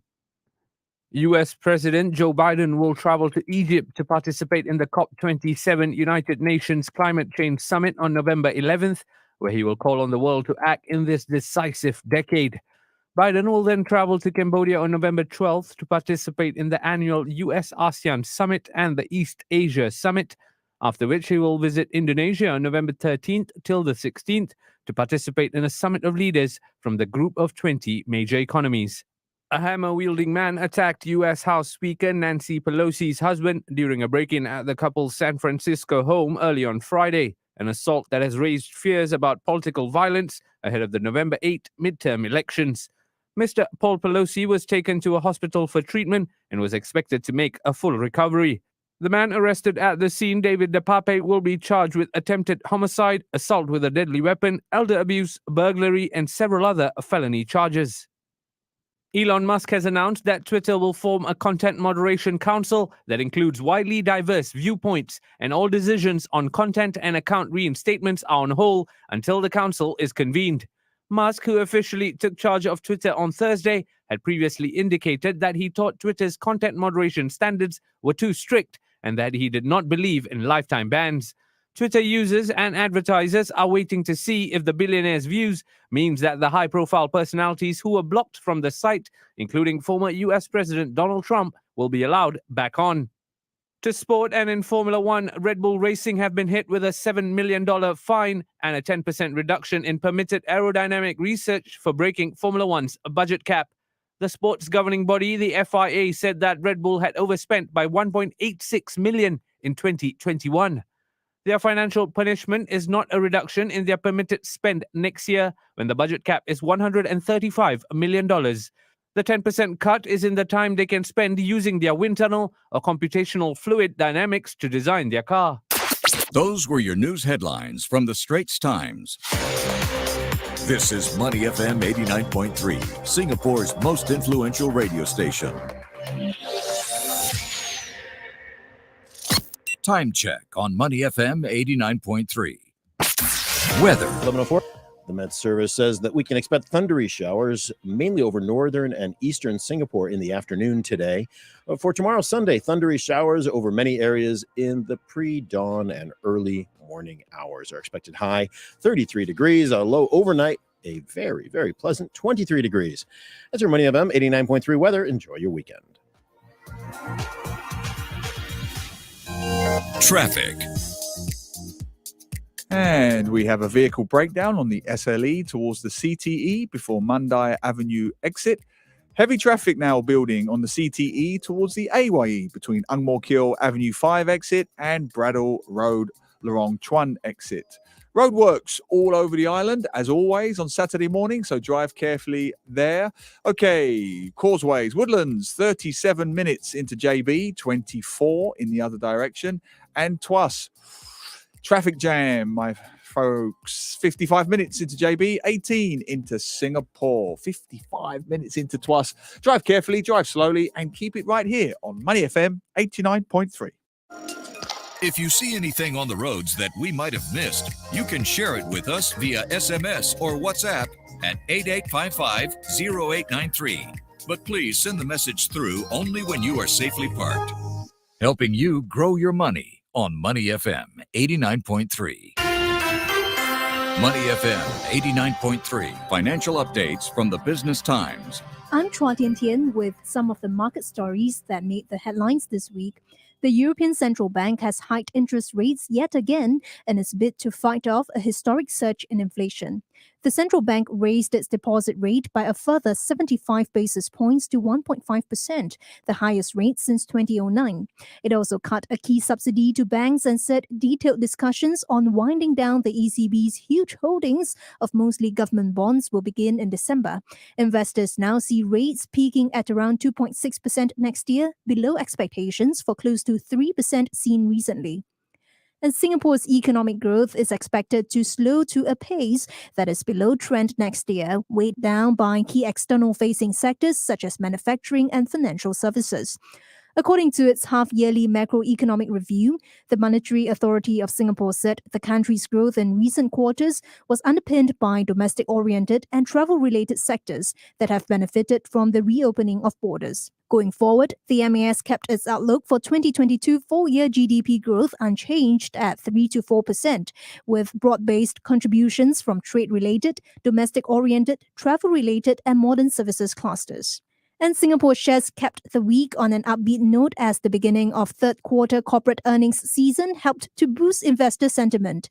The Straits Times Index ended 1.5% higher on Friday at 3,059 points, marking a 3% gain for the week. Decliners outnumbered advances 271 to 247 after 1.9 billion securities worth about 1.6 billion Sing dollars changed hands. UOB was the top advancer. It closed up 4% after the bank announced a 34% increase in Q3 earnings.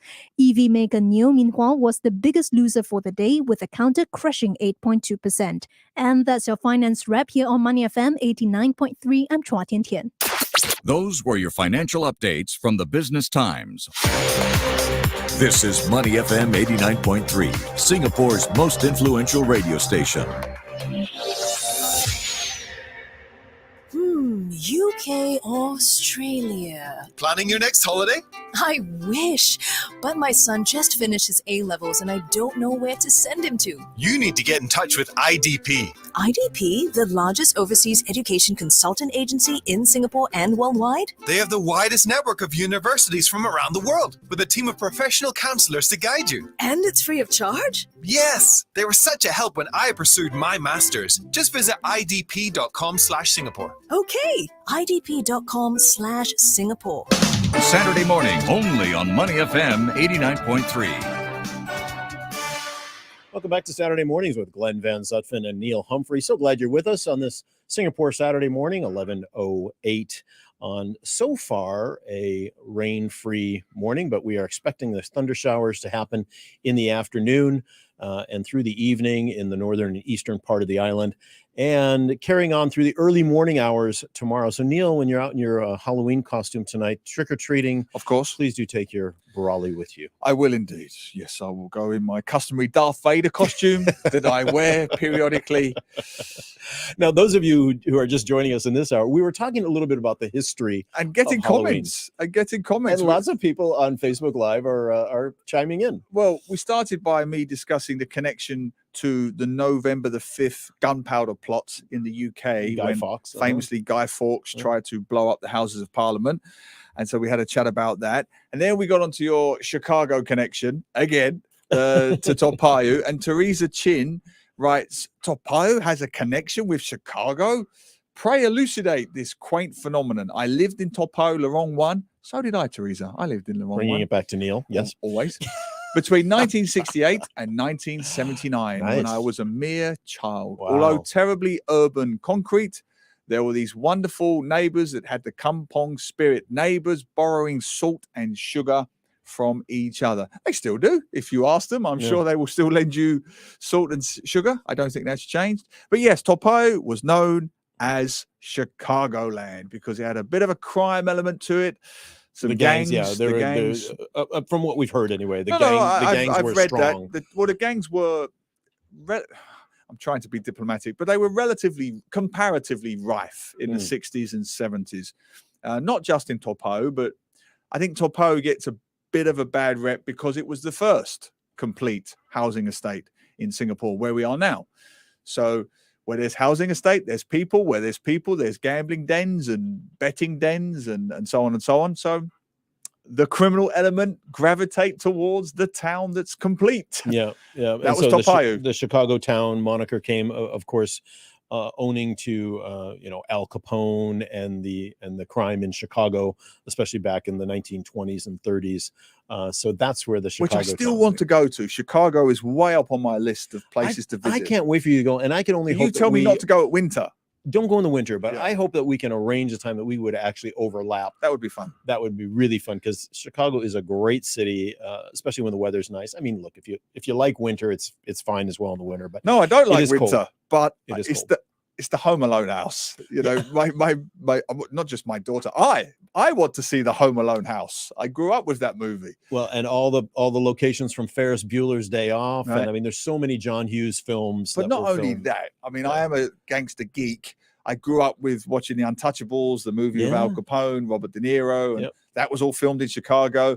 And some of the Batman movies, the Christopher Nolan ones, it was made to look like Gotham. And I know that even to this day, some of those 20s buildings, those fabulous Art Deco, Gorgeous. you can still film from a certain angle and get that whole prohibition gangster 20s vibe, can't you, in Most Chicago? definitely. Most That's what definitely. I would love to see. Most people don't know that. So Frank Lloyd Wright was from Chicago, so the home of the prairie style of architecture. Right. But most people don't know that Chicago is actually the home to the first skyscraper in the world. Right. Many people assume it's New York City, but it's not. Actually, Chicago was the first one. A lot of people, just this week, I saw an actor, the name escapes me now, but it'll come to me. He was just doing a walk and talk around Chicago, and he's a Jersey native. And he said it was a guy called Joey Pantoliano. He's the actor, but he's in Bad Boys and things like that, The Sopranos. He was saying that even though he's a Jersey native, he prefers the streets and architecture of Chicago than he does to Manhattan. What do you think about that? Would you concur? I think he's a very intelligent person. No, anyway, obviously I love my hometown, but it's a city that's, I think, can be overlooked by tourists. You know, people think Los Angeles and maybe Vegas and San Francisco and New York City Even and maybe until Boston, recently, it wouldn't have been on my radar. You think east and west, right? Of the east and west coasts of America, and I think most tourists would be the same. And the people are so much nicer in Chicago. Well, I can't possibly. Come on. I mean, come on. If you are the yardstick, then yes, I agree. Okay, bringing it back, Rob. Yeah, Rob Salisbury says, nice conversation, fascinating conversation with Elisa and Sunil we were talking about global leadership and the perceived lack of Asian representation at the highest levels. He was asking is the report available online? He's talking about this particular report, which I'm holding up if you're watching on Facebook Live, and I believe it is. It is. You can go to the Center for Creative Leadership's website. It's ccl.org, ccl.org. And a copy of the report and many other interesting reports and things they've done is there. They also mentioned, too, they have programs that they're trying to train and upskill Asian leaders to be ready for those global roles. Many of them are taking regional and Singapore-based roles, which is great at the high levels, but we want to get more Asian leaders representing around the world. Just to recap, if you missed it, please look out for the podcast later. But they were saying that in their research, Asian leaders hit this bamboo ceiling where they reach a national level of leadership, but they don't often gravitate to the regional and global roles. And their report looks at that and tries to look at ways that can change for the better. Let's carry on with our discussion about leadership. And the idea of having ethics and decency within leadership is nothing new. But I personally feel like it takes on more importance these days when we see what's happening in the world around us. Joining us now in the studio is Frank Hagenow, psychologist, business coach, author of the book Leadership Without Mind Games: How to Win People with Ethics and Decency. Frank, welcome to Money FM. Welcome to the studio. Welcome to Singapore. Great to have you with us. Well, thank you so much for the invitation, and it's good to be back in Singapore. Yeah. Now, Frank, we talk about ethics and decency, and you've been coaching for many years now. What is important? What should we know about these two very important topics as it relates to executives? Well, I think it's the first thing that everyone wants to be decent and likes to be treated decently, but it's so hard to put it into reality often. So there is this gap between expectancy and the reality. Why is it so hard to get our heads around that? I mean, these two topics are not new. You could certainly say for the last 15 years, they've been discussed, if not longer than that. Why is it so hard for executives to get their head around owning, embracing, and living those types of values? I think because executives, managers, they often have goals, sometimes short-term goals, and they are willing to achieve these short-term goals, sometimes by any means. And so they are losing out of sight the relationship between themselves and their employees, their team members, their customers. Sometimes they try to manipulate people to get their goals. There will be some damage to the relationship because you will lose trust. Yeah. I mean, the title of your book, Frank, if you want to hold it up, is called Leadership Without Mind Games, How to Win People with Ethics and Decency, which would seem obvious, as Glenn mentions. But Glenn and I have worked in Asia and Singapore specifically for many, many years. And I have been part of companies, not naming names, where we have what we would call locally a tekan culture, which means a whacking culture, which literally means you rule by the fist. You know, you rule, you get in there tough, you hit hard, there's no time to be a nice guy, that kind of thing. Maybe for the benefit of Singaporean leaders or companies listening, in your experience, why do you feel, Frank, that approach doesn't work and ethics and decency is the way to go? Well, unfortunately, sometimes it works. Okay. You know, that is true. At least on the short encourages bad behavior in the future, doesn't it? At least on the short-term perspective. However, if you're looking for stable and trustful relationships, and I think this is the future of business, you have to deal with ethics and decency, because that's why people will come to you and they will stay with you. You often see that people are attracted by companies because of the image of the company, because it's cool to work with XYZ. But if they leave companies, they are always or often leaving managers and executives because they are treated badly. They don't feel treated very, very well.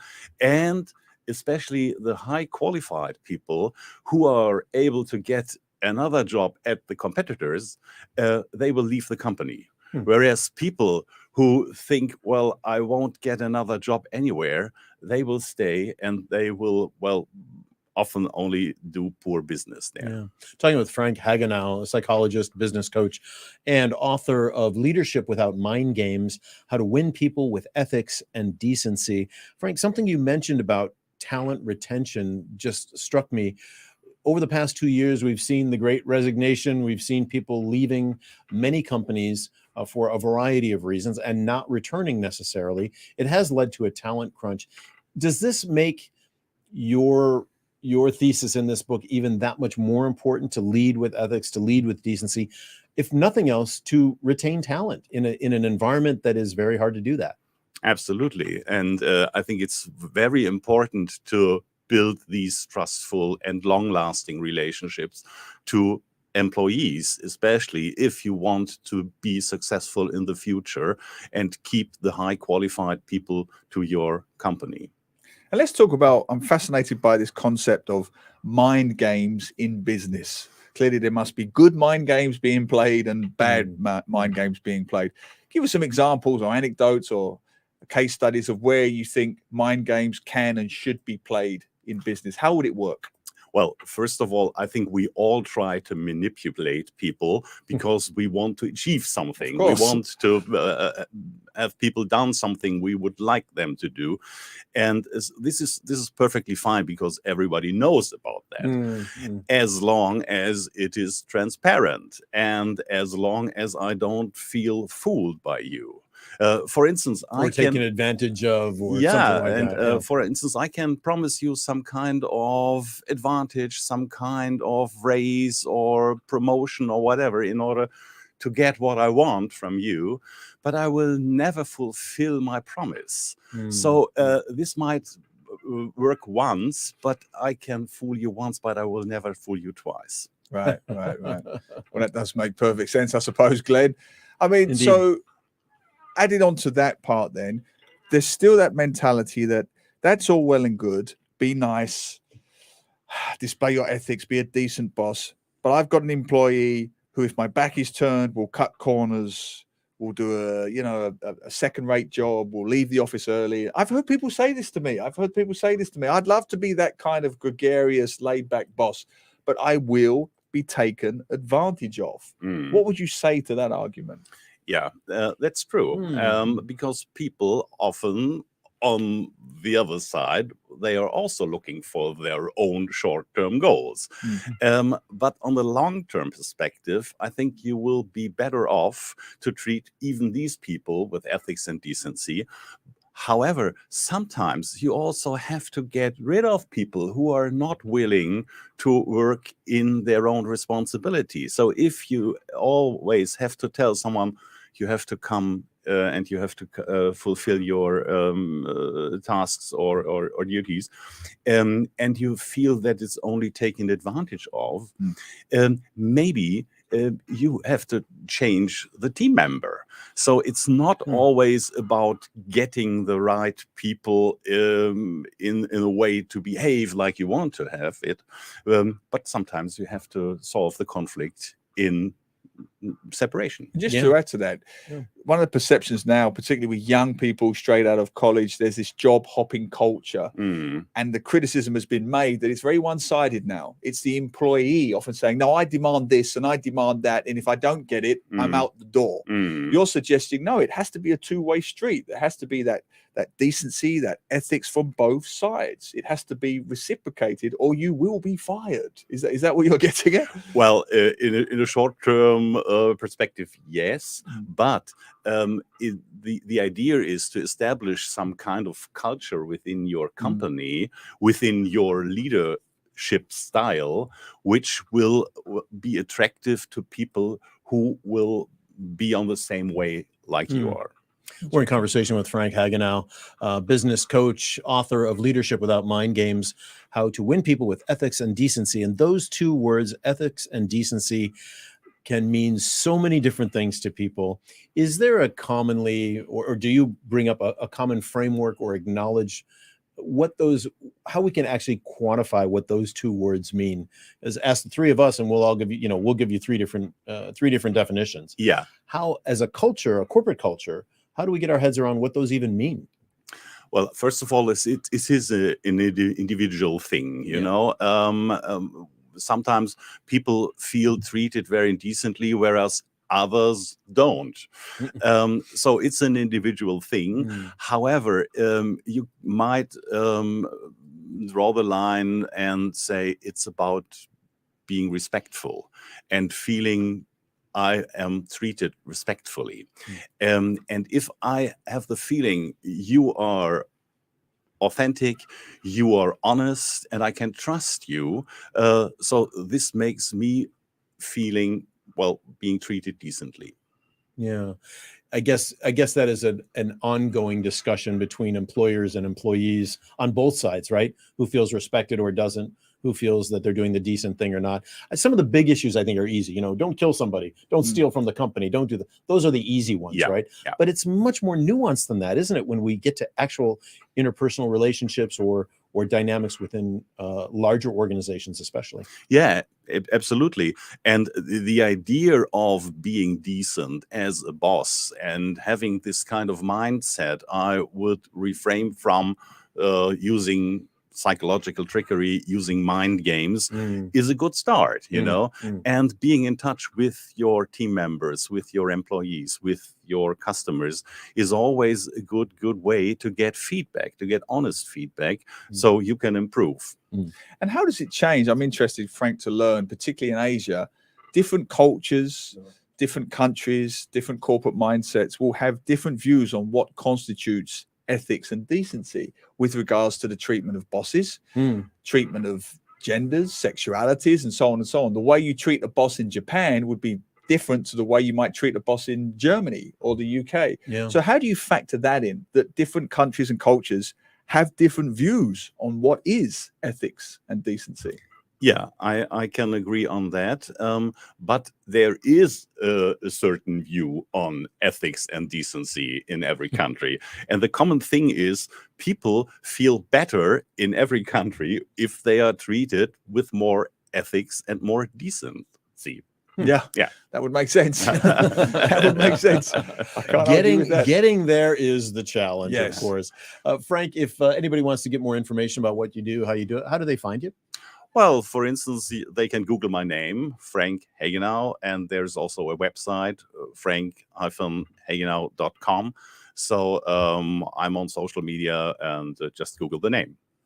All right. Our thanks to Frank today for being with us. Frank Hagenow, the author of Leadership Without Mind Games, How to Win People with Ethics and Decency. Great to see you in Singapore, and welcome. Hope you enjoy your time here. Yeah, thanks for having me. Absolute pleasure. Thanks, Frank. All the right moves on Money FM 89.3.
Works as ever all over the island, so drive carefully.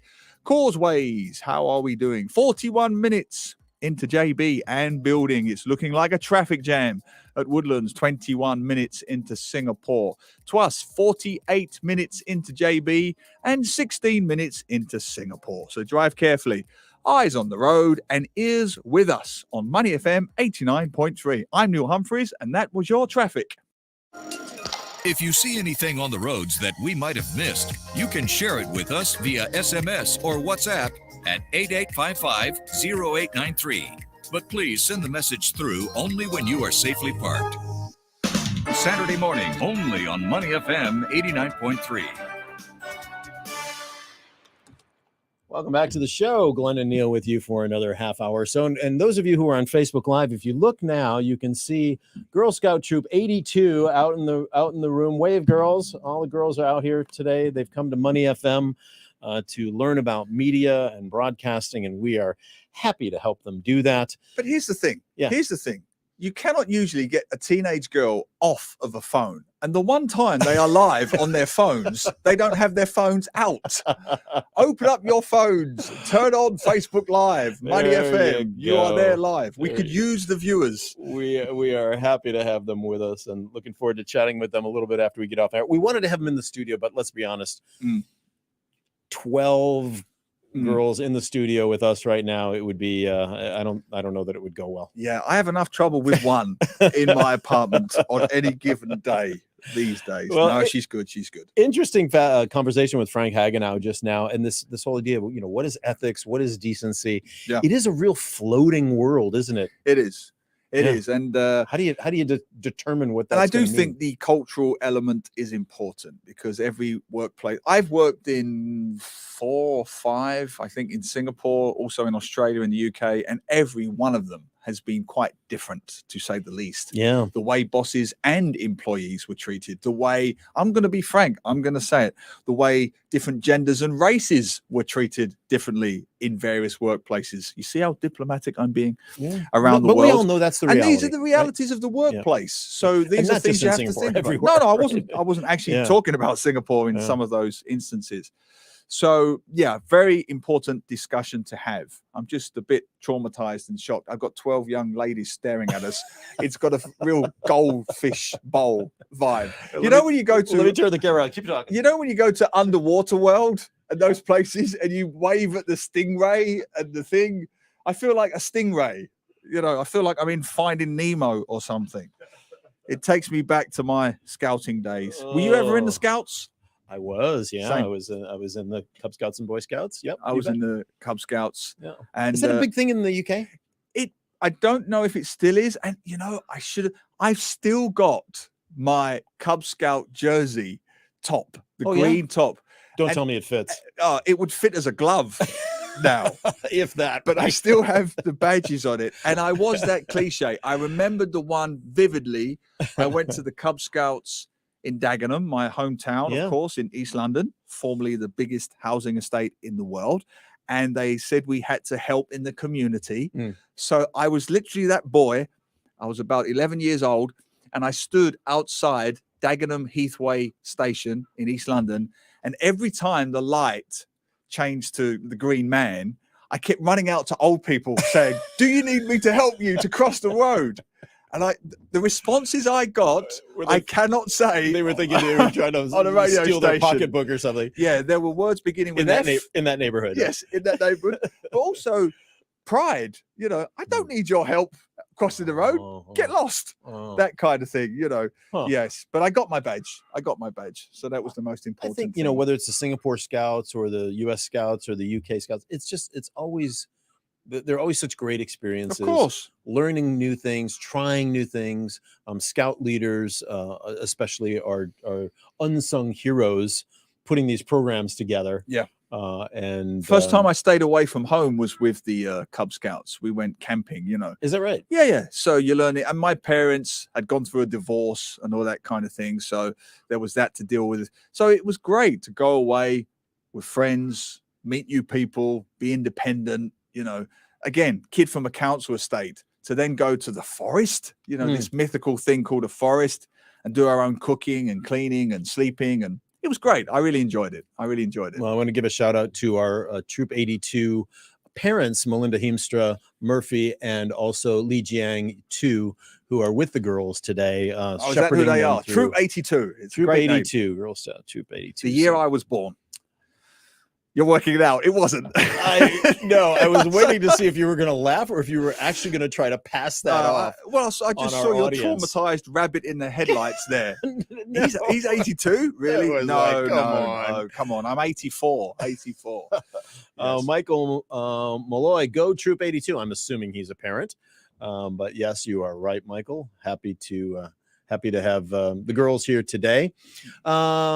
Lots of comments coming in about your Chicago. Oh, yeah. Athanasios with us. Chicago is one of the great cities. Thank you very much, Athanasios.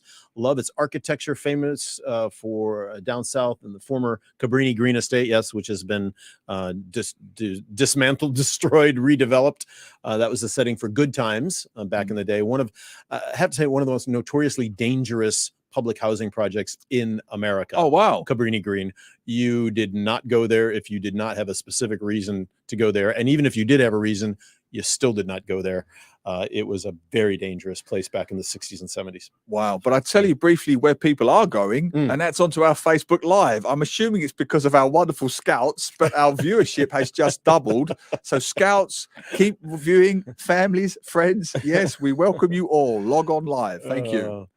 Stanley C, who is going to the Purple event later at 3 p.m. today? Stanley, I won't be because I'm busy, but we have been supporting and plugging the Purple Parade event all day. Indeed. That, and of course, our wonderful friends, our pink ladies, are doing the pink walk tomorrow for breast cancer awareness and fundraising. So if you can get along to either, the links are on our Facebook Live page. Yep. Rob chiming in. Chicago in May at Wrigley Field. Yes, the home of the Chicago Cubs.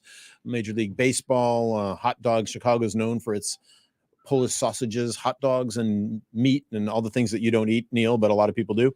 What is this, Chicago FM? What is Chicago what Town is this, FM? Chicago FM? Yes. Oh, dear. No, you deserve it today, my Anyway, friend. It just happened to work out that way today. I don't know. Yeah, and a silly, obvious point, but you were born in Chicago, right? So Just outside of Chicago. But so your parents raised Chicago, raised Illinois. and so Interesting. on. My dad was from the south side of Chicago, with a very working class, Blue collar. traditional area, and my mom was from the north side, posh, and they a little less working class. Let's put it that way, a little nicer. Not posh at all, but they met at Northern Illinois University back in the 1950s. So that was kind of middle ground for them. And then when they got married, they decided to live just outside of town. In the suburbs. For the benefit of Singaporeans and mostly me, the Home Alone house, I'm guessing, is more north. Yes, it is. Okay, so all those famous. What was the guy who made those movies? He made all those. John Hughes. John Hughes. Yeah. He was Chicago, right? He was, yeah. That most of those films are set in the north. Yes, so they call the north side. Winnetka is one area, Evanston, all up in those areas, and you can do IMDb and find out the locations. Right. Same with I think Pretty in Pink and the Breakfast Club. I haven't seen it for a long time, but does Planes, Trains, and Automobiles end up in Chicago? I believe because he wrote that. Yeah. That's one of my favorite films. I think there's Very part of it's poignant. filmed there. Yep. Yeah. And Ferris Bueller's Day Off was another famous Chicago film. I need to watch that again because I watched it many, many years ago and I found him so annoying, Ferris Bueller. I just couldn't stand the character. He was such a brat. I need to watch it again. Another It's been film a long called time. Lucas, which many people may not have seen, but that was filmed actually in my high school.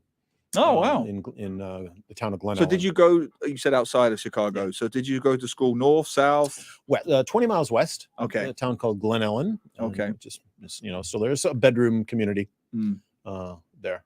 So Al Capone's from where? Well, I know he's from Jersey, I think, right? He's in from the city. But it's Probably central. the south side. South somewhere. side. Okay, I don't know south side. exactly, but Got it.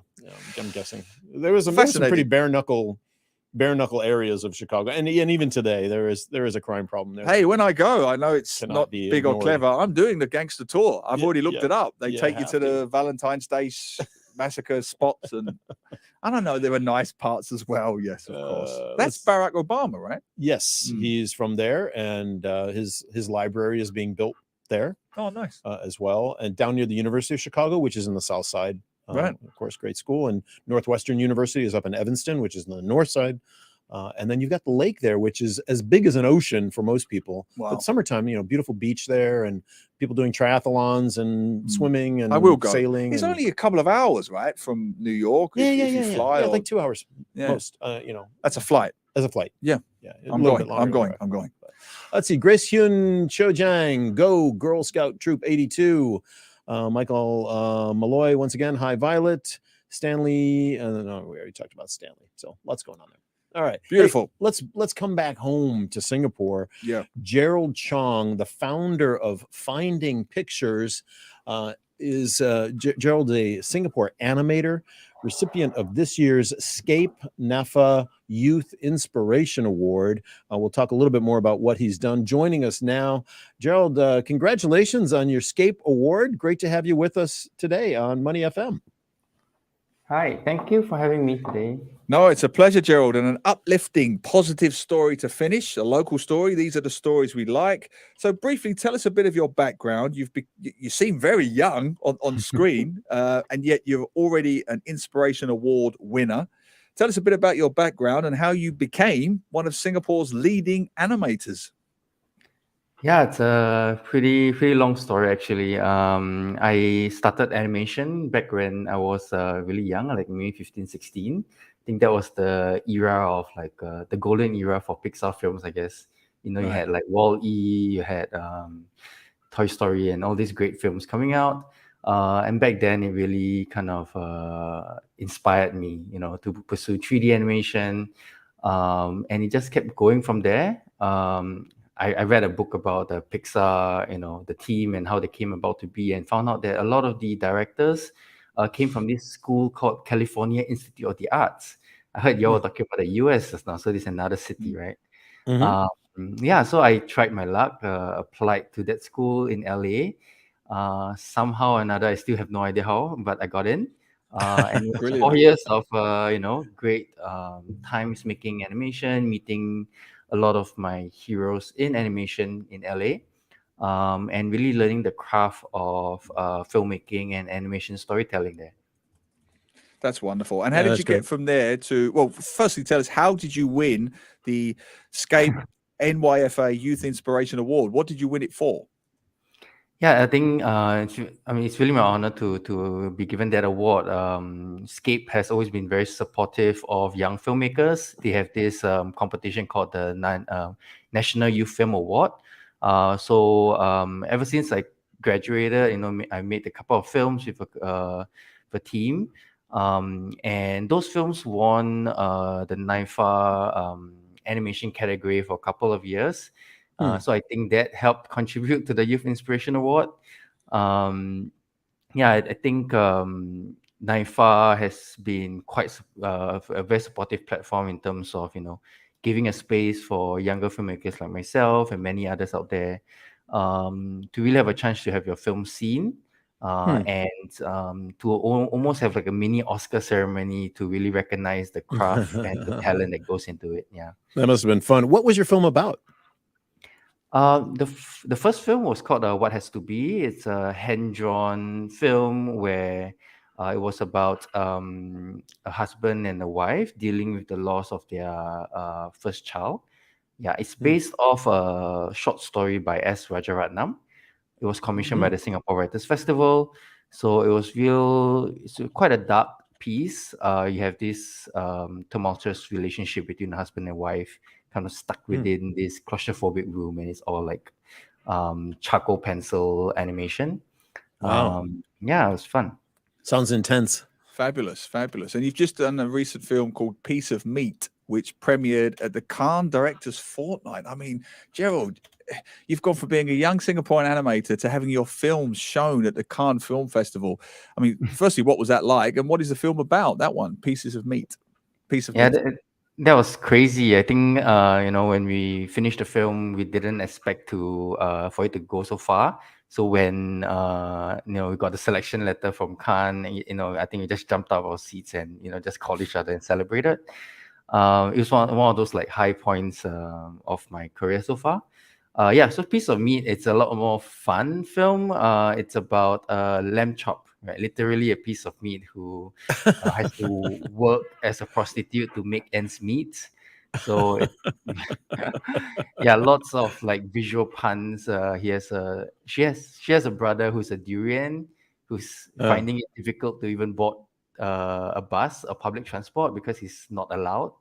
And he of course walk home. Yeah, so it's pretty it's sad, but there are a lot of like visual comedy and kind of pun jokes within the film, because it's all in a universe where there are no humans. Every character is an object.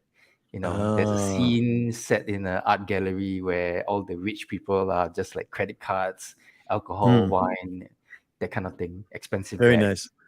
We're talking with Jerrold Chong, the founder of Finding Pictures, a leading Singapore animator, and the recipient of this year's SCAPE NYFA Youth Inspiration Award. And Jerrold, last Saturday, we had Tan Wen Hao on. He's the founder of Method and Madness, which is a creative studio here, and they just did a huge project, called Waste Minster, a Downing Street disaster. Great, and also as beautiful, and also worked on Ed Sheeran's music video Two Step that they shot in Kyiv, Ukraine, just a year ago.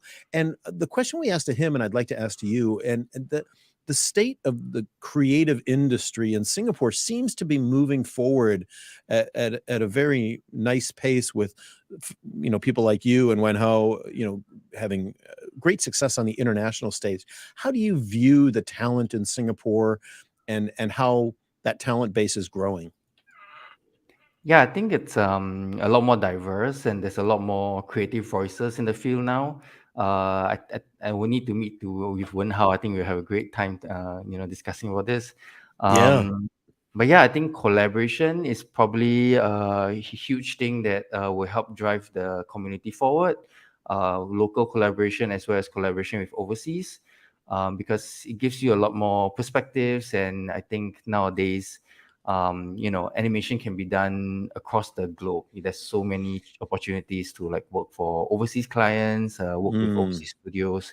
And I think the faster we can reach out and collaborate with partners overseas, that's kind of get your work and kind of the talent shown and exposed to people around the world, because there's definitely a lot of talent here.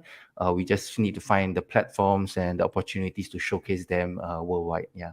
Well, speaking of collaborations, Jerrold, you've worked with Charlie Kaufman. Is that correct? One of America's leading directors. Of course, he directed Eternal Sunshine of the Spotless Mind, amongst many others. He's worked with Jim Carrey and Kate Winslet.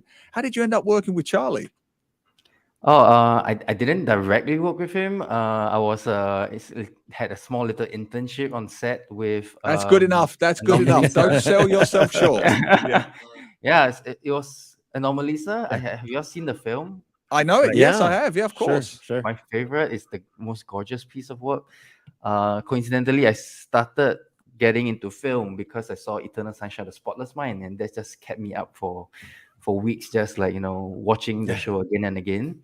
And then starting to get more into his other films as well.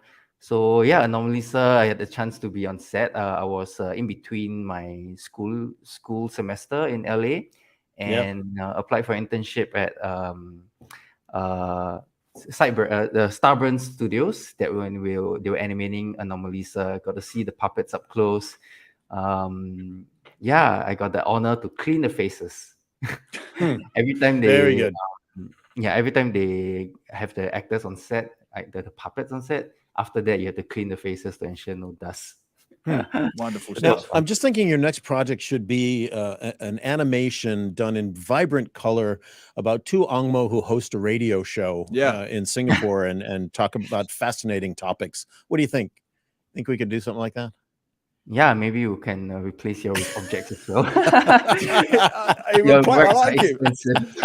I like his humor. It would be cheaper if we're replaced by avatars, right? Well, I don't know if it would be much cheaper, but not much. Oh, that's wonderful. Jerrold, just one final question, very quick one. We have lots of young listeners. This is our entrepreneurial hour. What would be the one piece of inspiration you would give to young artists, young entrepreneurs, young creatives like yourself, particularly in Singapore, where it can be challenging? What would be the one piece of advice you would give them? Yeah, I mean, I think it's great to talk about entrepreneurship because in animation, what we're doing as well, partly is also entrepreneurship. We're starting the studio, Finding Pictures, together with 4 other co-founders. The journey has been quite rewarding, but also quite challenging because other than just filmmaking, you're also thinking about, how do you be an entrepreneur in the animation field. To answer your question about the advice, right? I think it's to not be afraid to bring in people that are more talented than yourself. Providing a community that can prosper creatively and with decency, right? I was hearing the previous talk about creating the environment, And it's especially so important for a creative kind of company, because you do want people to feel that they're in the right place to make work, tell their stories, personal, honest stories, and feel comfortable enough and healthy enough to put their best talents forward, because it is a difficult craft and a lot of time spent in the studio working on animation series overnight sometimes. And you want to create a space where it's very supportive to everyone. Could not agree more. Jerrold, thank you so much for being with us today. We hope to have you come in the studio one of these times too, and maybe show us some more work, and we can continue this discussion on creativity. Jerrold Chong, founder of Finding Pictures, and Singapore animator, recipient of this year's SCAPE NYFA Youth Inspiration Award. Thanks for being with us on Money FM. Thank you. Thanks, Jerrold. Congratulations. Thanks so much. Next time. Yeah, he's going to replace us with puppets. All right. Thanks a lot, Jerrold. Hey, we're going to be back in just a minute after a quick music break. Neil and I to close out the show. Stay with us right here on Saturday mornings, Money FM. Singapore Homebrew on Money FM 89.3. It's the weekend. Time to play with Money FM 89.3.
on Money FM 89.3.